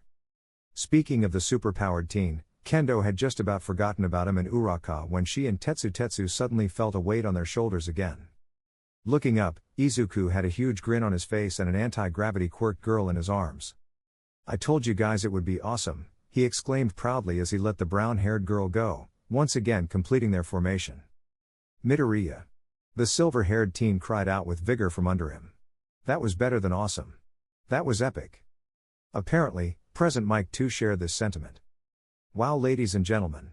In all my years of watching and participating in sports festivals, that was one of the most unique feats I've ever seen. I hope you all brought your cameras, folks, we are truly watching something memorable here.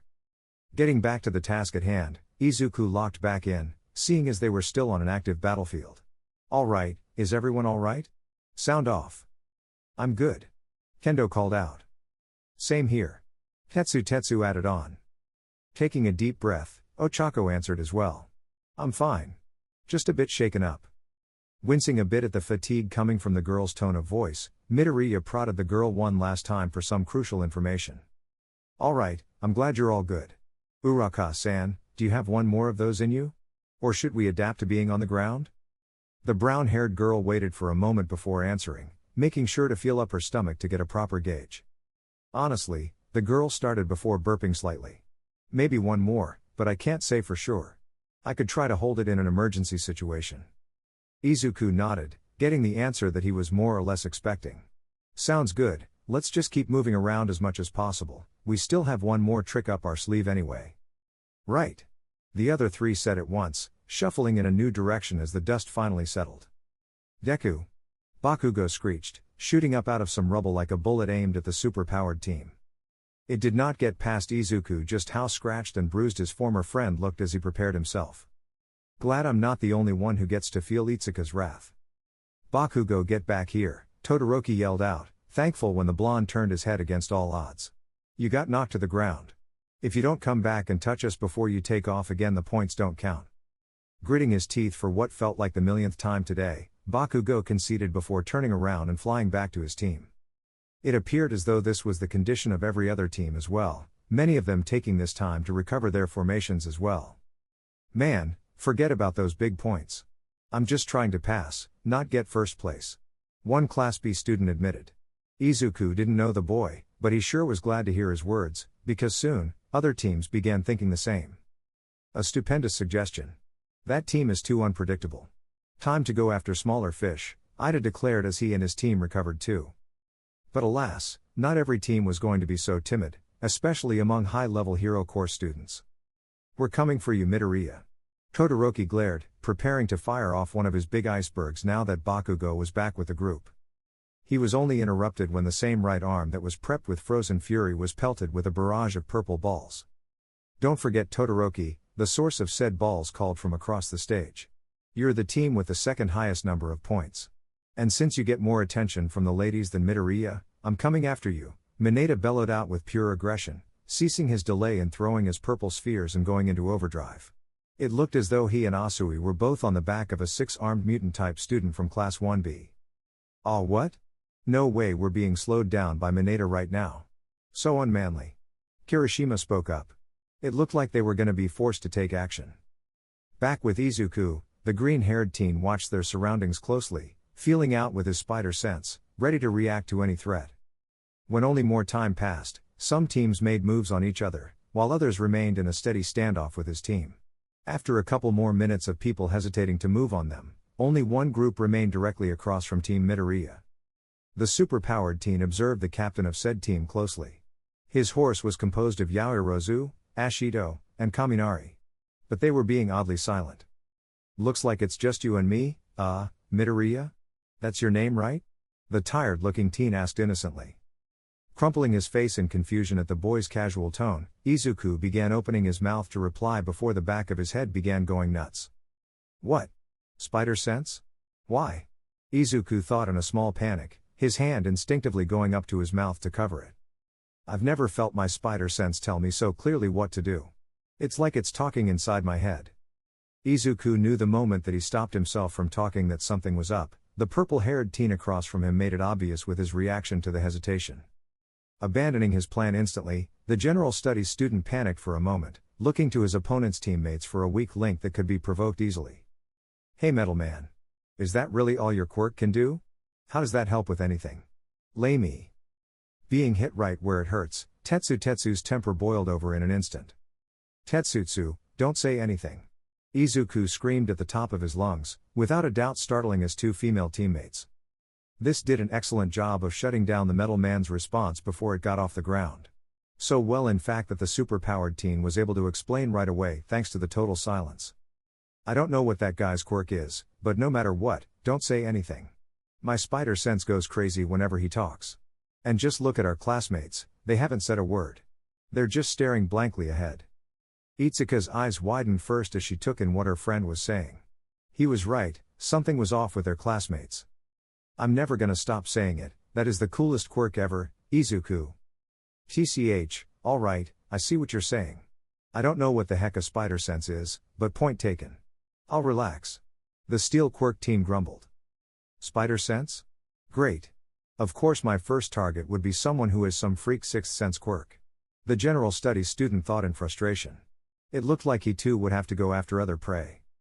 Izuku watched the intriguing boys' team carefully, even as they moved away and towards another team on the leader's command. It must be some sort of brainwashing quirk. He pondered before once again being interrupted by his spider sense. On their left, Team Midoriya saw a wall of ice emerge and close them off. Something similar then happened on their other side, with Tokoyami's dark shadow blocking them on the right. "They're making their move," Izuku observed with caution. "Get ready guys, you know what to do. We're going with escape plan B." Aye, Captain," Itsuka said cheerily, not panicking at all as she enlarged her hands and gripped her green-haired friend tightly. "Ready Uraka?" Nodding, the brown-haired girl touched their captain as well, activating her quirk. "Ready." "Alrighty. Go get him Tiger," the girl said playfully. Widening his eyes in disbelief, Izuku stared down at his friend in shock. What did she just say? The boy had no chance to contemplate this thought though, because as soon as the girl's words registered, she threw him across the field like a rocket. Forcing himself to forget the incident, Izuku focused on his flight path, thankful when his weightless form was approaching a team from behind. "Whip. I'll take that." The green-haired boy pounced, sticking himself on the back of the team's captain before snatching his headband and jumping away. "Hey!" The blindsided student turned around, only to see the superpowered teen web onto another team and steal their headband as well. "How the heck is he floating around? That is so unfair." Hearing this in the background, Izuku chuckled. "This is one I actually have to thank Kachan for. I'm glad he flew up at us first just to confirm that this was allowed. Go now, Dark Shadow." Feeling the ringing in his head before his classmates' words, Izuku sprung off of another Class B student's back with a flip, nearly avoiding the black figure's claws as it swiped at him. "Dang, they already caught up. I hope Itsuka and the others are okay." "Come here you little brat." Dark Shadow glared, going in for another swipe. Still floating in mid-air, Izuku frantically looked around for something to anchor onto. But when he decided that everyone in view was too far out of range for his webs, the boy went with his only remaining option and shot a web line at Dark Shadow before pulling himself hard towards the pitch-black figure. With eyes wide, the superpowered teen felt the world slow down as he let his spider sense take control. Maybe he was out of his mind, but he swore that he could see and process every single detail of what was happening around him as he soared closer and closer to Dark Shadow. Spider sense hasn't felt like this since that first day with my powers, back when they activated at lunch against Kachan. Regardless of what was happening with his special tingle for the second time today, the boy took full advantage of it, choosing instead to act now and ask questions later. Back to the present, Izuku did not take his eyes off of the dark creature's claw as he soared toward it, his heightened senses telling him just how sharp they were and showing him that this was no joke. Valp, time to see how good I am at limbo. Take this. Dark Shadow shouted, swiping with his right claw as fast he could, only to be shocked when the apparently flexible boy flying toward him bent backwards in mid-air, resulting in another total miss. Not wasting any time, the green-haired boy crashed into Dark Shadow, wrapping his legs around the figure's midsection and delivering a strong uppercut to its jaw, relishing in the fact that he didn't have to hold back against the non-human entity. This being no ordinary punch, Dark Shadow was thrown for a loop, groaning out in pain as it struggled to not dissipate. Deku, Bakugo yelled, coming in hot right behind the intertwined pair.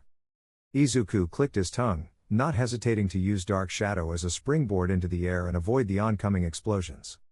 Not having enough time to change his direction upwards, the spiky-haired blonde decided to take his former friend's idea and try it out for himself, colliding with Dark Shadow feet first and using two well-timed explosions to spring up after his target. These bright explosions proved to be sufficient in bringing the shadow creature past his pain threshold and running scared back to Tokoyami. TCH, watch it, Bakugo. That was friendly fire. The bird-looking teen growled at his teammate. This wasn't part of the plan, Bakugo. Todoroki went next. We were supposed to take care of his team first. It won't take them long to break through all this ice. Both of these pleas went unheard, however, as Katsuki could only see the target he was closing in on, blocking out everything else around him. Ugh, this time there really is nothing for me to anchor onto. Kachan's reaction time is much faster than Dark Shadow's. I'm gonna have to take an attack and then push off of him. Preparing himself, Izuku watched his former friend approach at an incredible speed. He would have to time this perfectly. Hopefully he would be able to grab Bakugo's wrists and limit the damage of the attack he was forced to eat. Right on cue though, another game changer made itself known, crashing through the ice with a huge karate chop and an iron fist. Heck yeah! You think this wall of ice can hold real steel like me? Sustasu grinned. Not squandering their limited time on gloating, Itsuka grew both of her hands and stuck them above her head as high as she could, making them the biggest target possible. Izuku. Over here. Instantly knowing what was running through his friend's mind, Izuku reached out and pressed his middle and ring finger to the trigger on his palm, firing a nice gooey web line right into Itsuka's hands. Pulling on said web line the moment it touched her, Itsuka beamed when it caused Bakugo to miss his big attack. Gah! Why won't you stay still? The explosion user uttered in pure rage, detesting how narrowly his former childhood friend kept escaping. Izuku on the other hand couldn't wipe off his huge grin if he tried as he gracefully landed in a perch crouch on one of his friend's enlarged fingers. Phew! Thanks for the save, guys. Are you kidding? That was awesome, man, Tetsu exclaimed, all of a sudden catching the smiling contagion. I won't lie, I doubted you being the captain at first, but wow, was that perfect. Plan A was great, but Plan B was even better. Who knew that being a Poindexter was actually useful? Taking the compliment with a sweat drop at the negative parts, Izuku scratched the back of his head in silent embarrassment. Kendo, however, was another story, rolling her eyes at the steel quirk user, having had just about enough of boy for one day. He's right about one thing, the plan's worked out perfectly, Izuku, and we've only got a little more than a minute left. What's the play? The girl asked confidently, matching the happy satisfaction on her friend's face as she locked her eyes on his. Nodding, the superpowered teen allowed himself to hold eye contact with the girl a little longer than two people in the middle of a battle should have. If I may, Uraka began, hoping she didn't ruin her teammate's moment. I can do Plan A one more time if necessary. Sitting atop his perch, Izuku surveyed the battlefield one last time. At this point, Bakugo and his team had stopped bickering and regrouped fully, and they were now starting up a mad dash in their direction. She didn't sound confident at all. I already pushed her hard in the three-legged race, and I don't want to risk her going overboard and costing us the match. Or even worse, costing her in the next round. That won't be necessary, Uraka-san. We've got this. We're gonna do something similar to Plan B. Trusting the green-haired boy fully, the three listened in closely as he spoke his next words. Tell me, Itsuka. He began, turning to her. Did you ever fly a kite when you were little? 1 minute, ladies and gentlemen. Get those points while you still can. Ugh. Can you two stop bickering and get it together? We only have 1 more minute. Kirishima grumbled in frustration at Todoroki and Bakugo. The two were arguing like children instead of focusing on the task at hand. TCH, he's right, Bakugo, let's just bury this and go. This is the last time I'm teaming up with you anyway. I knew this was a bad idea. I should have taken Yaoyorozu's offer. What? Screw you, icy hot. It's not my fault you can't carry your weight. Deciding to let the argument end there, Shoto ignored the comment and moved on. Whatever, let's just go get Midoriya. Gritting his teeth one last time, Bakugo too decided to let the matter go, instead prioritizing their common enemy. Fine, let's hit him with everything we've got, he yelled, his team following his direction and sprinting towards Izuku's group. They did not get very far before yet another unorthodox move from their target took them by surprise though. What the Bakugo uttered out in disbelief. It looked like Midoriya had jumped out apart from his team again, but this time he was tethered? The blonde-haired teen was forced to shut down his train of thought when a handful of web balls rained down on him and his team from above, forcing him to focus on exploding them individually. Rapidly clicking the satisfying trigger on his web shooters, Izuku smiled when his barrage forced his former friend's team to go on defense. Kachan will just force his way to me with explosions if I get too close. I better target someone else. Scoping out his competition one last time with his incredible vantage point, Izuku noticed Minata's team was exposed from the protection of their mutant-type horse. It seemed as though all of the boys' 6 arms were locked in a struggle with another team's horse. Perfect. Thwip. Feeling his heart drop as his headband slipped off, Minata's head shot up to the sky in hope of finding the source of his impending heartbreak. What? Midoriya? Come on, man? I thought we had an understanding. The boy cried out, tears threatening to fall. The green-haired boy was about to respond to his classmate when his spider sense began to go off in 2 directions. One from the front, where a long tongue was flying at him, and one from behind, where an angry Bakugo was flying at him. Taking a deep breath at the situation, Izuku relaxed and steeled himself. Contrary to his normal reaction, dodging was not his plan here. He trusted his friend wholeheartedly, so his only job here was to fire all the web balls he could. I've got you now. Crappy Deku. Bakugo screamed as he got ever so close to the superpowered teen. And it was at this moment exactly that Itsuka yanked the web line in her hands attached to Izuku. This caused not only both attacks to miss, but also for Bakugo to get struck in the face with a wet and slimy frog tongue. What? Bakugo thought in total shock. How did this happen, again? Woohoo! This really is like flying a kite, Itsuka yelled out in amusement. That's the weak spot. We have to attack them where he's anchored. Todoroki pointed out urgently, not at all caring about Bakugo's slow recovery at the moment. But before the half-and-half quirk teen could even think about charging up an iceberg, his team was once again pelted by a barrage of web balls, this time a good chunk of them hitting their mark and immobilizing them for a moment. Darn it! Todoroki seethed. We played right into his hand, the boy thought bitterly as he stared up at the boy who was not letting up his barrage. Izuku abused the triggers of his web shooters like he was still back in the early days of testing their durability. Making absolutely certain that everyone down below got a taste of his prized chemical formula. It was only when the boy heard the blaring alarm of the round ending that he noticed the clicking sound coming from his gadgets. Empty, right in the nick of time too, the boy thought to himself, his now permanent grin expanding even more.